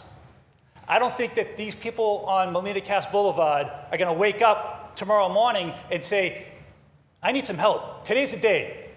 I want to get help. That's not going to happen. If we don't do anything, this will stay the same for year after year after, just as it has. And to be honest with you, if my daughter was there, if she was 18 years old and she was living in a tent there, and I got a phone call in the morning from the Boston police saying, hey, we took your daughter out of this tent. We removed her from the tent and she's now in District 4 in a police cell. I would go over there and give those police officers a hug and say, thank you. Thank you for taking my 18-year-old daughter out of that situation and putting her someplace safe. Even though it's a jail cell, she's safe. So I think that by taking them out, the only problem I have with it, the only thing that's missing that I didn't hear anything about is detox. To take someone out of a situation like that and put them into housing, it's not going to work. That's why people overdose. They get out 2-3 days and they're withdrawing. They need the drug. They need the drug. And they need it so bad that when they get it, they just go bang, and they overdose. So the detox that 60 days. So rather than police officers wondering how many beds are available at the shelters, how many beds are available at a detox? I want to take you from here to a detox. And I also think that when they're removed from there, one of the most important things for anything to work is to get them bathed, get them clean clothes, get them groomed, and give them a hot meal. Because if we just take them in their dirty clothes with poop and BO and throw up and blood, people can't recover like that. We have to give them a start.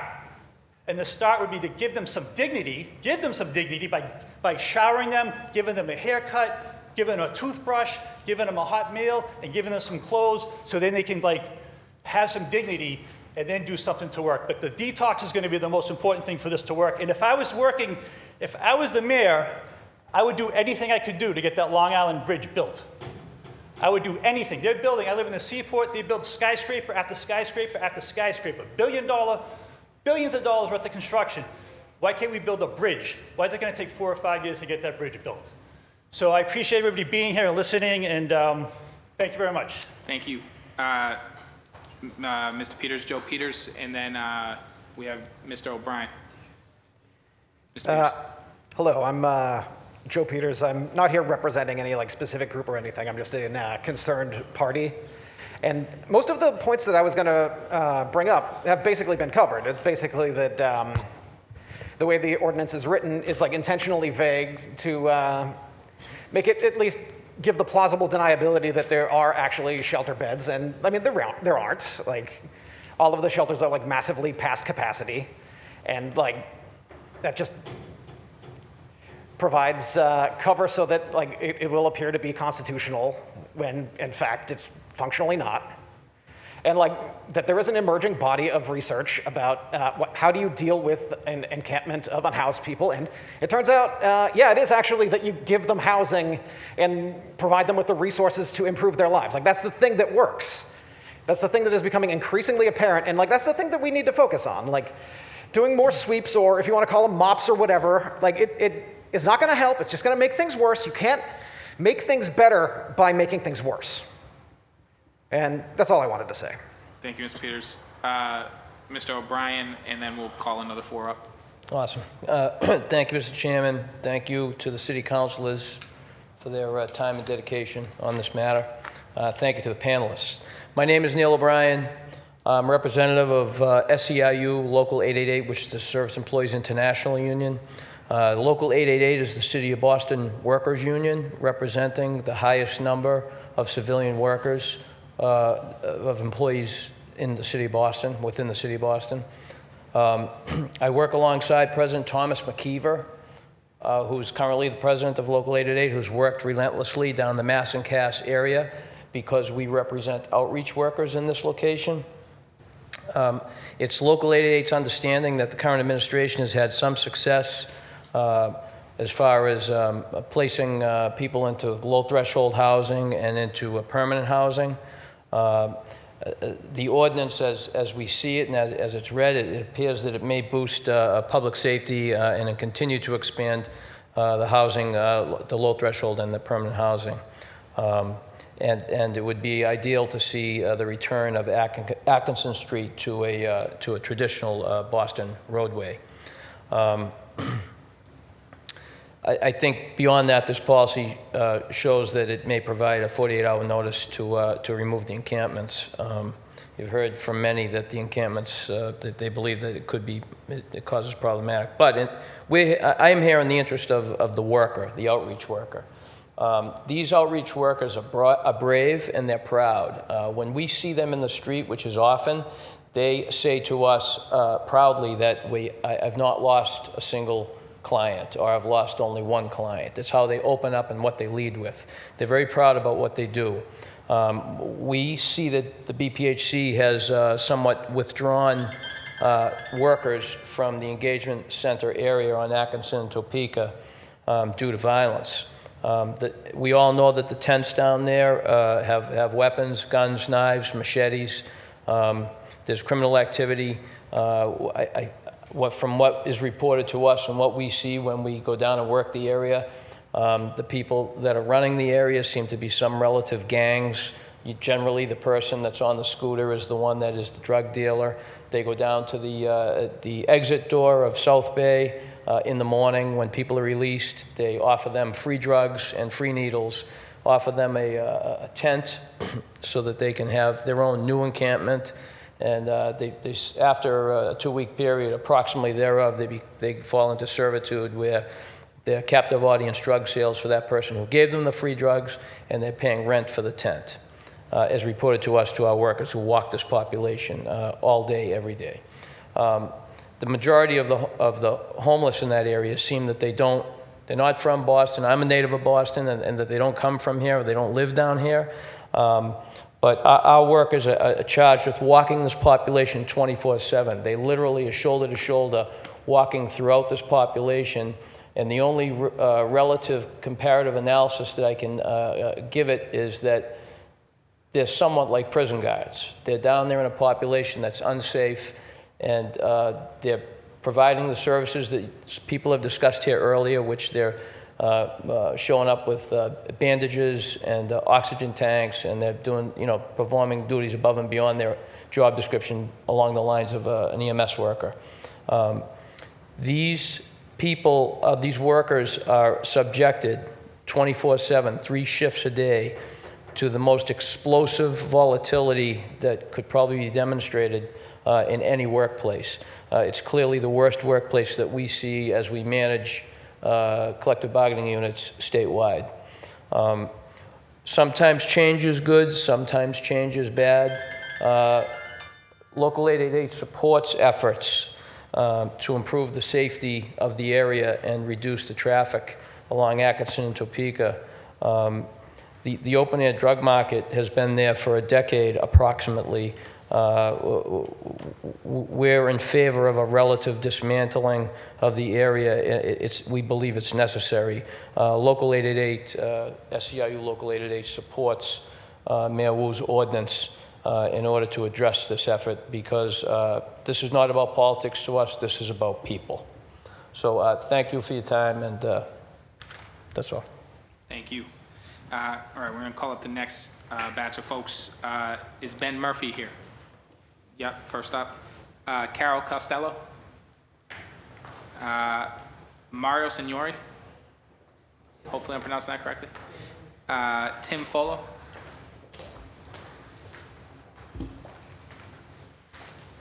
Okay, so we have Tim Folo and Ben Murphy. I believe this is Brian McCarthy, I believe is what I'm reading, or Brian McCartox. Are you here? Yeah, perfect. And then I think that's Sam. Hard to pronounce this one. Is it Yaffe? Sam Yaffe. Yeah, that's you. So those are the next 4 in that order. We'll start with Mr. Murphy. Thank you, Mr. Chairman. My name is Ben Murphy, like Stu Sullivan before me. I'm with the Newmarket Business Improvement District. And there is no question in my mind or in the minds of the hundreds of people who live and work in Newmarket that one way or another, tents cannot be allowed to remain a permanent feature of our city streets.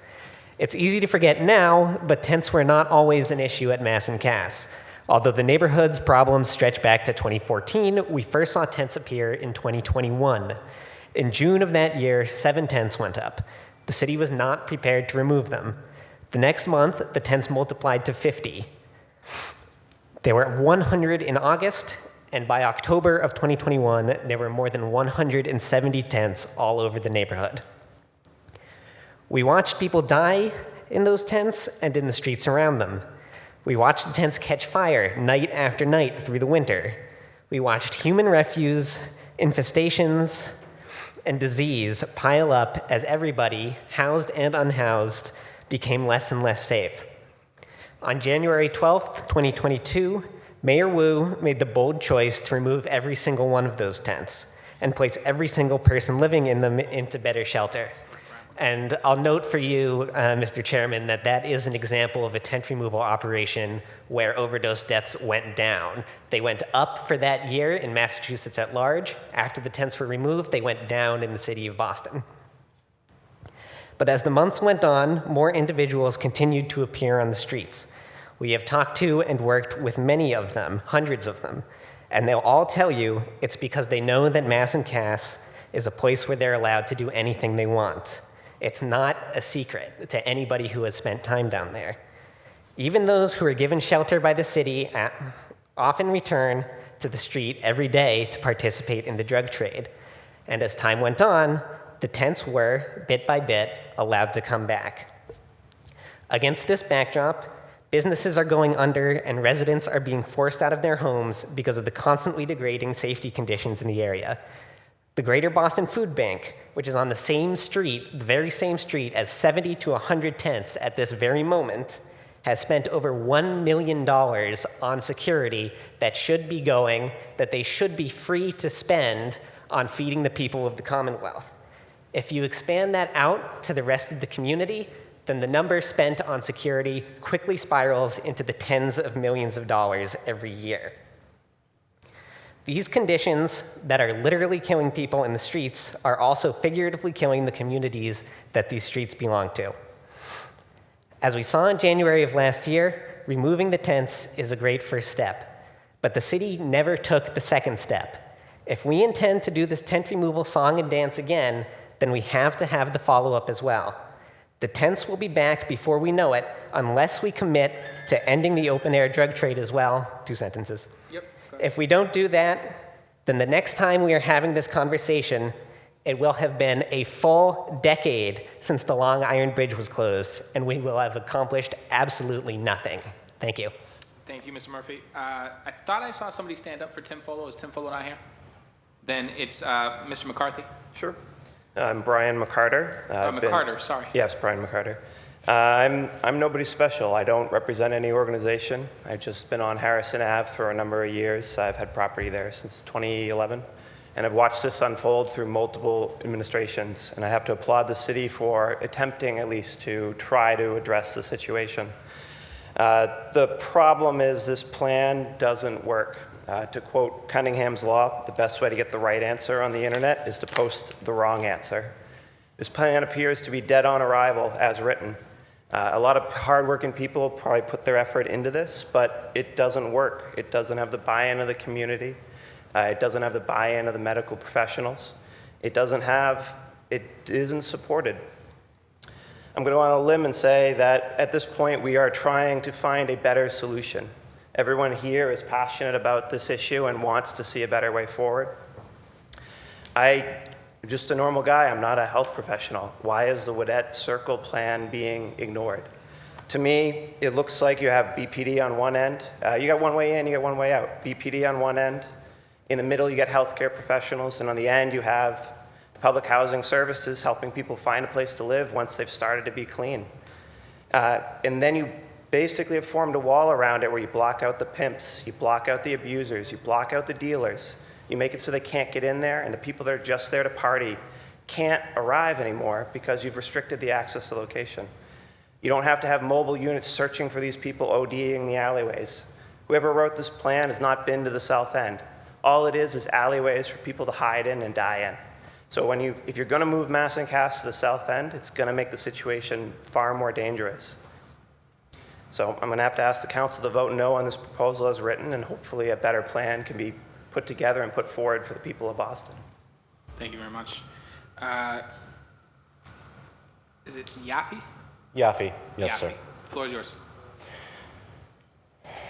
I stand before you today as a student, a lifelong citizen of Boston, nothing less and nothing more. As many have said in the chamber today, the situation of the Mass and Cass is untenable. It is dangerous for the workers that try to help the people there, and its existence as current cannot continue. That being said, this policy, in my humble opinion, does not work towards that end. We've been down this road before. As gentlemen from the second panel demonstrated, we have gone down this path before under Operation Clean Sweep under previous administrations. And both the data from the long term and the data from the larger community and from that specific instance have shown that the community sweeps, both Operation Clean Sweep and sweeps at large, are ineffective at solving these problems. And of course, the tents returned. And every time we've tried this, the homeless population has had their belongings destroyed and been metaphorically left out to dry, some of whom have died. And this is supposed to be different. Meru has claimed that this is different because there are low threshold accessible shelter beds, the accessibility of which has been so deeply debated and disproven during this meeting as to proclaim their availability questionable at best and almost unequivocally unavailable at worst. Furthermore, this policy may move homeless people, and this policy may move the locations of drug abuse, but it will not make the problem disappear.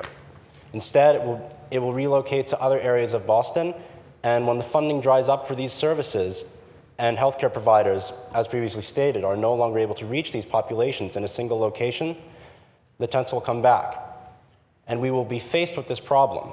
And I and many of the people in this chamber will stand before you again, approximately 5 years and several $1 million later. A policy that fines and persecutes the homeless and half-heartedly sets up resources later, or just writes them into the law for the sake of avoiding unconstitutionality, is not merciful, as it has been suggested. This is cruel. It is democratic wallpaper over an attempt to shove homeless people where people don't have to work around them, where people don't have to see them, where the Boston Police Department must deal with them. And with all due respect to the Boston Police Department, this policy is not going to give them the resources that they need to address this problem, regardless of whether they're the right institution to address them or not. The legacy of Nixon's war on drugs has made it undeniable that hardline policies, over 40 years of attempts across countries and nationwide, have failed to combat these issues in the US, leaving us with a grotesquely swollen prison system and an opioid crisis that grows every year.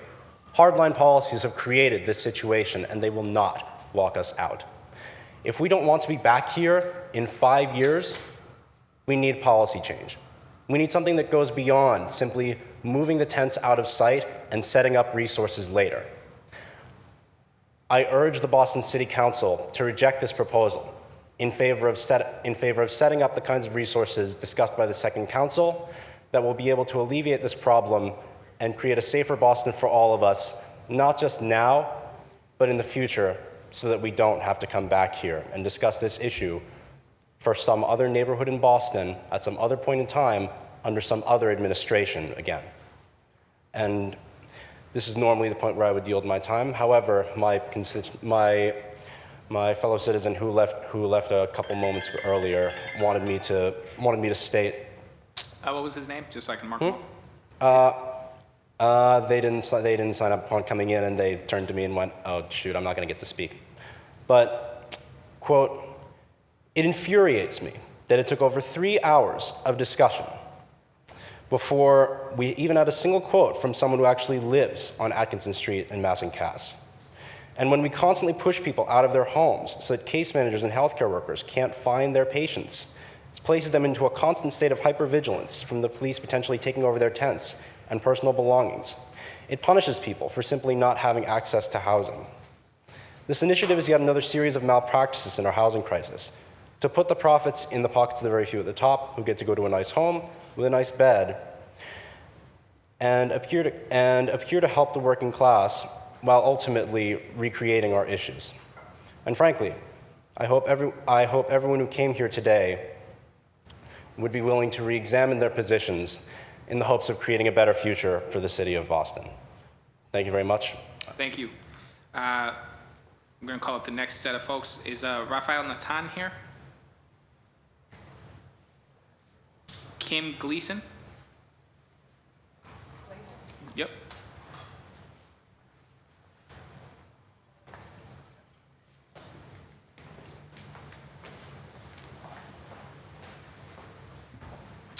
Terrence Burke.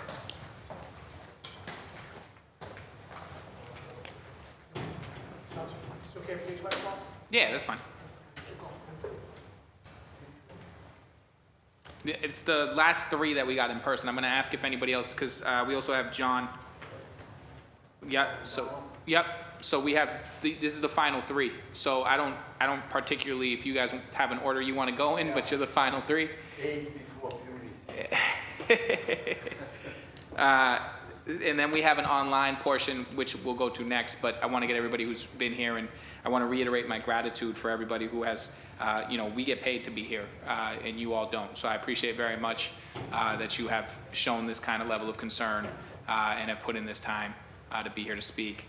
No, we don't get that either, but they don't either.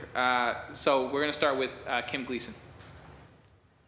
Hello, my name is Kim Glazer. Glazer, thank you. Glazer. Wow. It's so much to take in, but a lot of things just don't ever get said, and that's why they get stalled. Accountability is one. Accountability needs to be on top. People in the shelters that work there, that throw people out, that bully, that steal from the homeless, it needs to end. We need to evaluate them before we let them near them. You want to talk about the most vulnerable people and then not evaluate those who go near them is sick and depraved. Another sick and depraved thing is allowing these blue bikes to go all over the city, knowing that somebody had to pay $1,800 because it was stolen. And these people proudly go around stealing. I had a scooter stolen, and I thwarted another one getting stolen, and this guy had a brick in his little bag and coming right for me, and I saw him coming. But I couldn't believe the audacity. In broad daylight,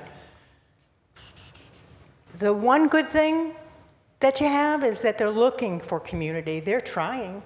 They're sick, but they're trying. What you need to do is give them a place to detox, get them away from the dealers. And I got to tell you, I'm from Florida. Bad boys, what you gonna do? Nick Navarro was a Broward County sheriff in Broward County, Florida. One of the reasons why I'm was homeless for a short period of time, I was chased. I saw them coming. They gave him permission to manufacture crack cocaine on the premise it was used for drug busts. Oh, he aimed and pointed it at black community. Those people still talk about how clean his stuff was. So who's making money off these vulnerable people? That has to be stopped. It has to stop. It's maddening. What you're not giving them, you can give them the opportunity to get better, but then what? You give them no hope, no future. You have an opportunity to turn it all around. Give them that. Give them the opportunity. They will sign up. They will sign away all their rights just to have that opportunity. Long Island Shelter, perfect spot. Marijuana industry is $1 billion industry. Give that to them. Let them work for it. Let them build a community and pay for all of their messes. That's all I got to say for now. Thank you. And then we're going to age first. Is that what we decided to do? Yeah, that's all right. John. Yeah, John. such a gentleman. That means you're last now. Yeah. Thank you, Mr. Chair. I want to express two sides of me today, one on a lighter note and one on a serious note. On the lighter note, I wish that we could change this situation so that the people that want to see, the public should go first before everybody else. I think some of these people that testified today could learn from some of us that come from the street. I guess that's on the lighter note. What I'm saying to you is I think it would help because it's been here since 8:30 this morning. It's pretty tough. I appreciate you people for taking all this in. And I'm going to just give a couple of things. The the tough love of me, I'll answer the person that put a big to-do up on the screen about the percentage that what happened in Portugal. Portugal doesn't have the constitution that we have. There's no question about that. And if you want to get down and dirty, that percentage down to 1% is probably because we don't want to know where those people ended up. Those people didn't end up getting clean. They disappeared. That doesn't happen here. We love these people. These are our children. Those people in the tents are our children. And we have to do what's right for them. I don't want to hear about Portugal. I want to hear about us Americans and what we're doing, the compassion that we have. On the legal part of it,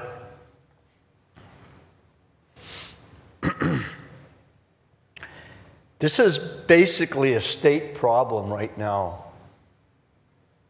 And I didn't hear that much of that part of it, is that the millions of dollars that we have in surplus at the State House right now that are supposed to come back to the people, the structure of that bridge is 90% done just by having the structure that's there, that I used to play with my father in the boat and go fishing out there. That bridge could be taken care of in no time, and we have the money to do it. I don't care what Quincy says. Let them take us to court. Let them take us to court. We'll win the argument.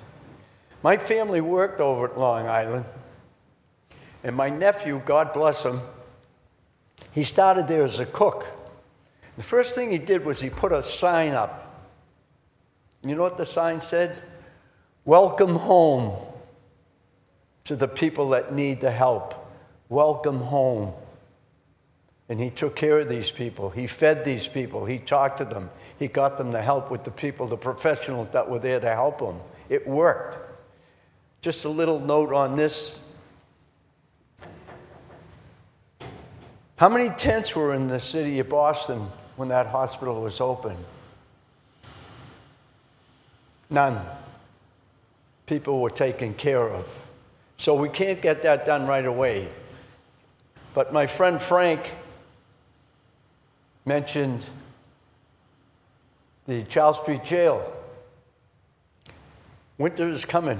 It's right around the corner. Why can't we get the state and the city together, get those people into that jail, and help them, feed them, clothe them, and get them the help that they need? That's what I think would be a good idea. Winter's around the corner. I want to address the police, the people that make remarks about the police. The policemen that are there are to protect us. They're there to protect Councilor Anderson when she got pickpocketed or whatever it was. That's what they're there for. They're not to go into the tent. That isn't their job, to go into the tents. Their job is to protect us when we walk down that street to go wherever we're going. That's what they're there for. I think we've lost something in what we're doing here. We've lost, I don't know, I guess it's the compassion. I'm just confused by it. So, I could go on with this and I won't do it because I know it can bore some people, but the state is the problem. The state is the solution along with the city. Statistics are one thing. What do we say? Actions speak louder than words. Statistics are one thing. I could listen to these counselors that bring up these statistics, and it's all crap. What we need is action. And you have my number. You know where I live. I'll do anything you want to make this gets solved. The sooner the better. And that's enough. Well, thank you, Ricardo. Thank you for raising the kind of son who serves in that way, so thank you. Thank you, Rusi. Council Anderson, thank you for being here. And that leaves, I believe, Beauty now, so. Thanks, Council. Mr. Burke. Good, sir. Good evening. Right, technically, okay. Good evening. My name is Terrence Burke. I'm a resident of Dorchester. It's hard to follow Mr. Provenzano. Been a lot of talk today about civil matters, constitutional matters. I'm not here to pontificate on different things. Basically, I'm just curious the effect of, within the ordinance, proposed ordinance, I apologize, is the penalty for violation. It says the ordinance shall be enforced by the Boston Police Department as any sworn law enforcement agency empowered to make an arrest within jurisdictional boundaries of Massachusetts. I know the trial court has issued court documents such as like search warrants, and officers have requested consent down there. So I don't know if that is establishing a precedent, legal precedent down the line, that these are going to now become considered domiciles. Pardon me for the my question is essentially, with the city employees or the city of Boston, the Boston Police Department employees, will they be indemnified against any civil action from the likes of legal entities like the ACLU? Because we know the second that an officer touches that tent under orders, they're going to be like, name a badge, and then the civil lawsuit could come down the line en masse. I'm just curious to know if the council would support either a policy or something within the proposed ordinance that would, provide guidance as far as like legal indemnification, as far as obviously the civil side. So these officers, aren't facing hardships down the line. Yeah, I believe that they'd be covered by qualified immunity simply because they're acting upon the orders of the city. Okay. But that is something that I think it's clear we're going to have a working session on this. I'll make sure that I think Councilor Flynn also raised that concern. I think Commissioner Cox has raised that concern. And I think it's valid to just ensure that if we're passing new laws, that who's responsible if those new laws turn out to be unconstitutional or have some court ruling against them. I think that's important to make sure we're clear on. I do believe that qualified immunity covers this simply because they're in the general course of their duties doing their job. But I think making sure that that's clear at the working session is something that I'm more than happy to do. Understood. So I'm no JD next to my name, just a crayon eating Marine, so a lot of guys weren't here today. They're like, you're crazy for going in and saying this in front of the city council when the command staff's there. I'm like, well, just something we have to look out for. Thank you. Thank you. I appreciate your time. And now we're going to head over to our Zoom. Folks, thank you for your patience. I believe Stephen Fox is first.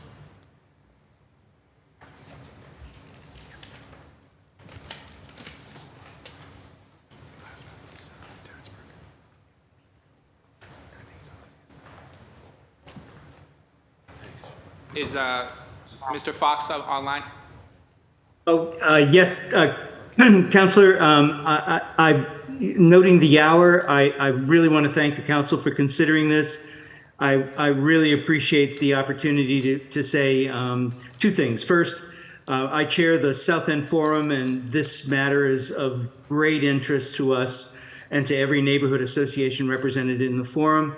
I'm going to defer any further comment because the day has been long, but we would love to be able to help in the working session. So the South End Forum and our members stand ready to work with the council on crafting an approach to this issue that is sensible and that reflects the needs of our residents and our neighborhoods. I'll stop there and thank the council and look forward to a future working session. Thank you, Mr. Fox. And we'll make sure we notice that. We'll try to give people as much notice as we can for that working session. Terrific. Safina, I believe it's Adatia? If I just please Yes, pronounce. that's correct. Thank you. If I pronounce that incorrectly, please fix that. But the floor is yours. Good evening. I practiced the good morning and then the good afternoon, and I guess now it's evening. So good evening, everyone. Thank you for your patience and for allowing me to speak. My name is Dr. Safina Adatia. I completed my medical school and training in family medicine at McGill University in Montreal, Quebec, Canada, and recently moved to Boston South End, where I am now an addiction medicine fellow at Boston Medical Center. My opinions are my own and do not necessarily reflect the views of any institution, organization, or individuals. The people who live in the area known as Mass and Cass are my patients. As an addiction doctor and resident of the South End, I support the creation of additional dignified supportive housing, both in the neighborhood and throughout Eastern Massachusetts, to provide safety and security to my patients.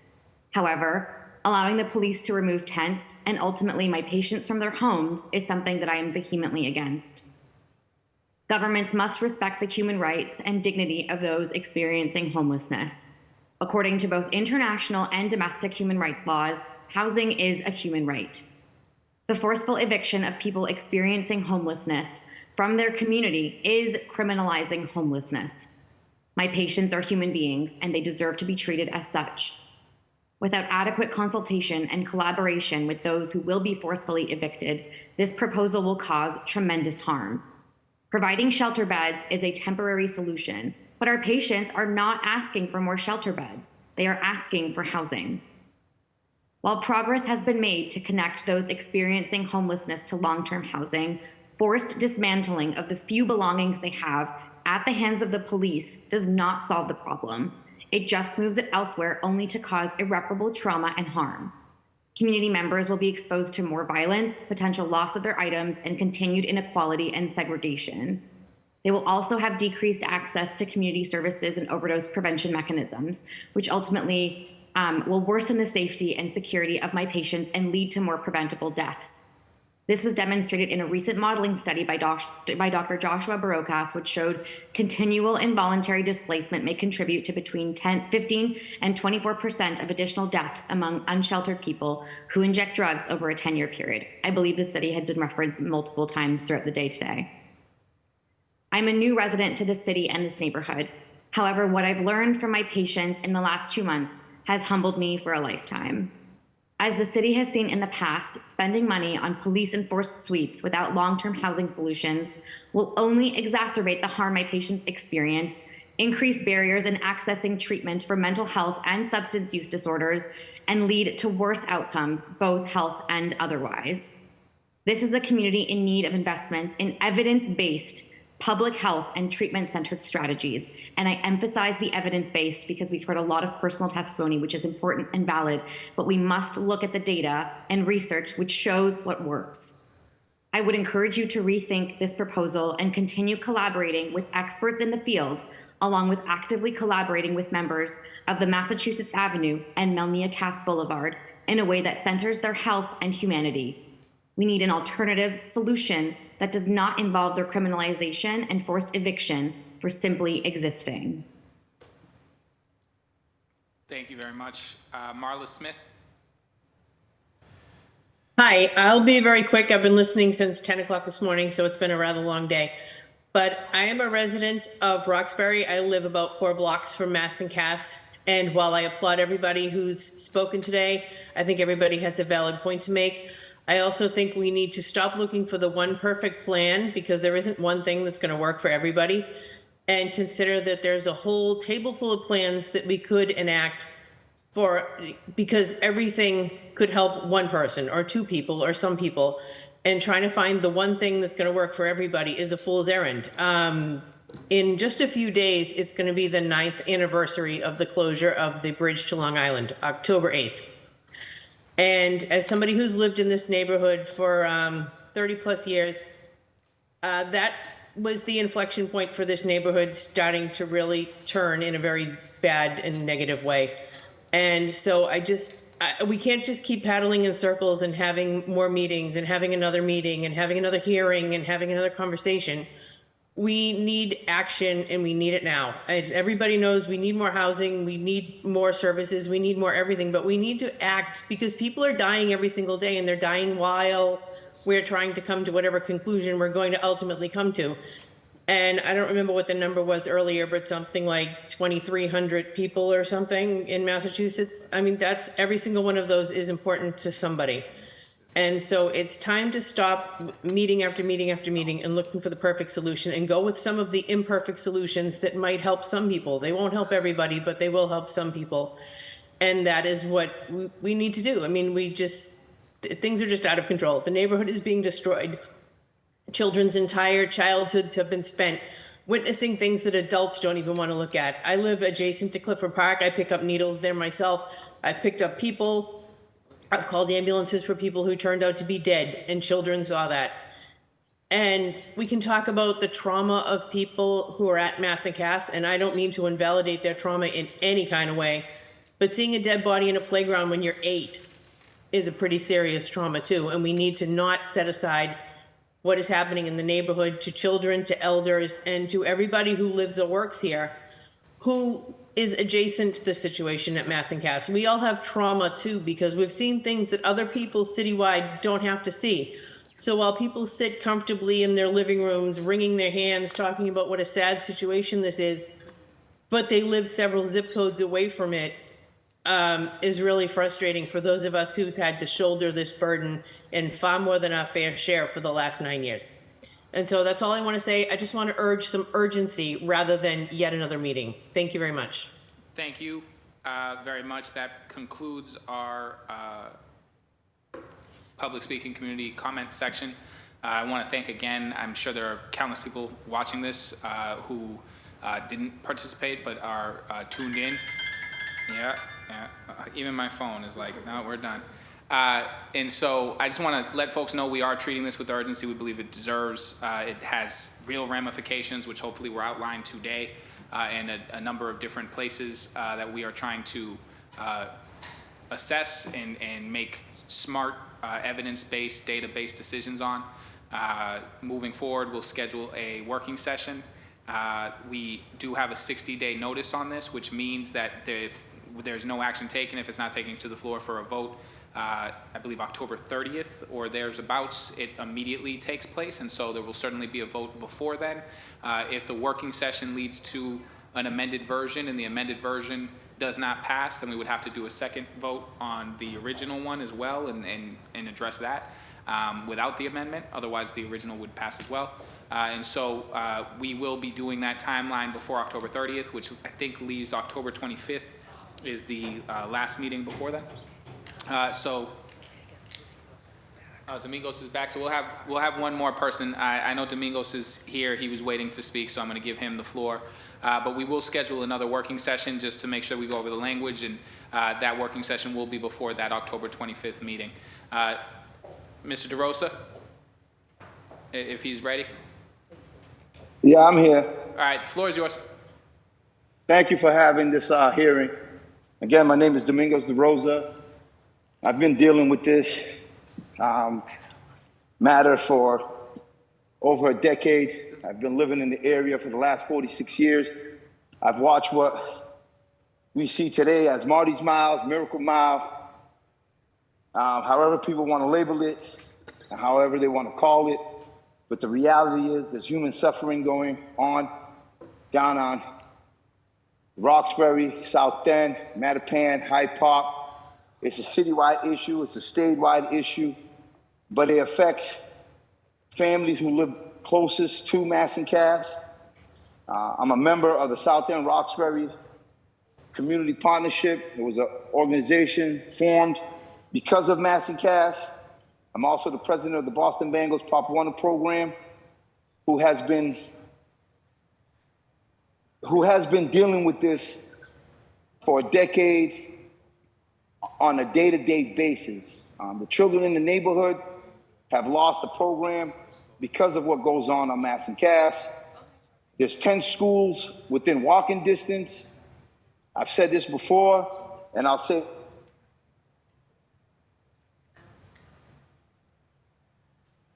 Did we lose his connection?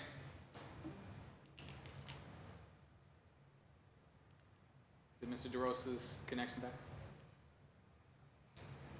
All right. Well, in that case, I am going to adjourn this. It's 6 o'clock, and before I do adjourn, I just want to thank our central staff, Christine O'Donnell and Ethan, who does all the camera work and all of the things that you're seeing is navigating our Zoom.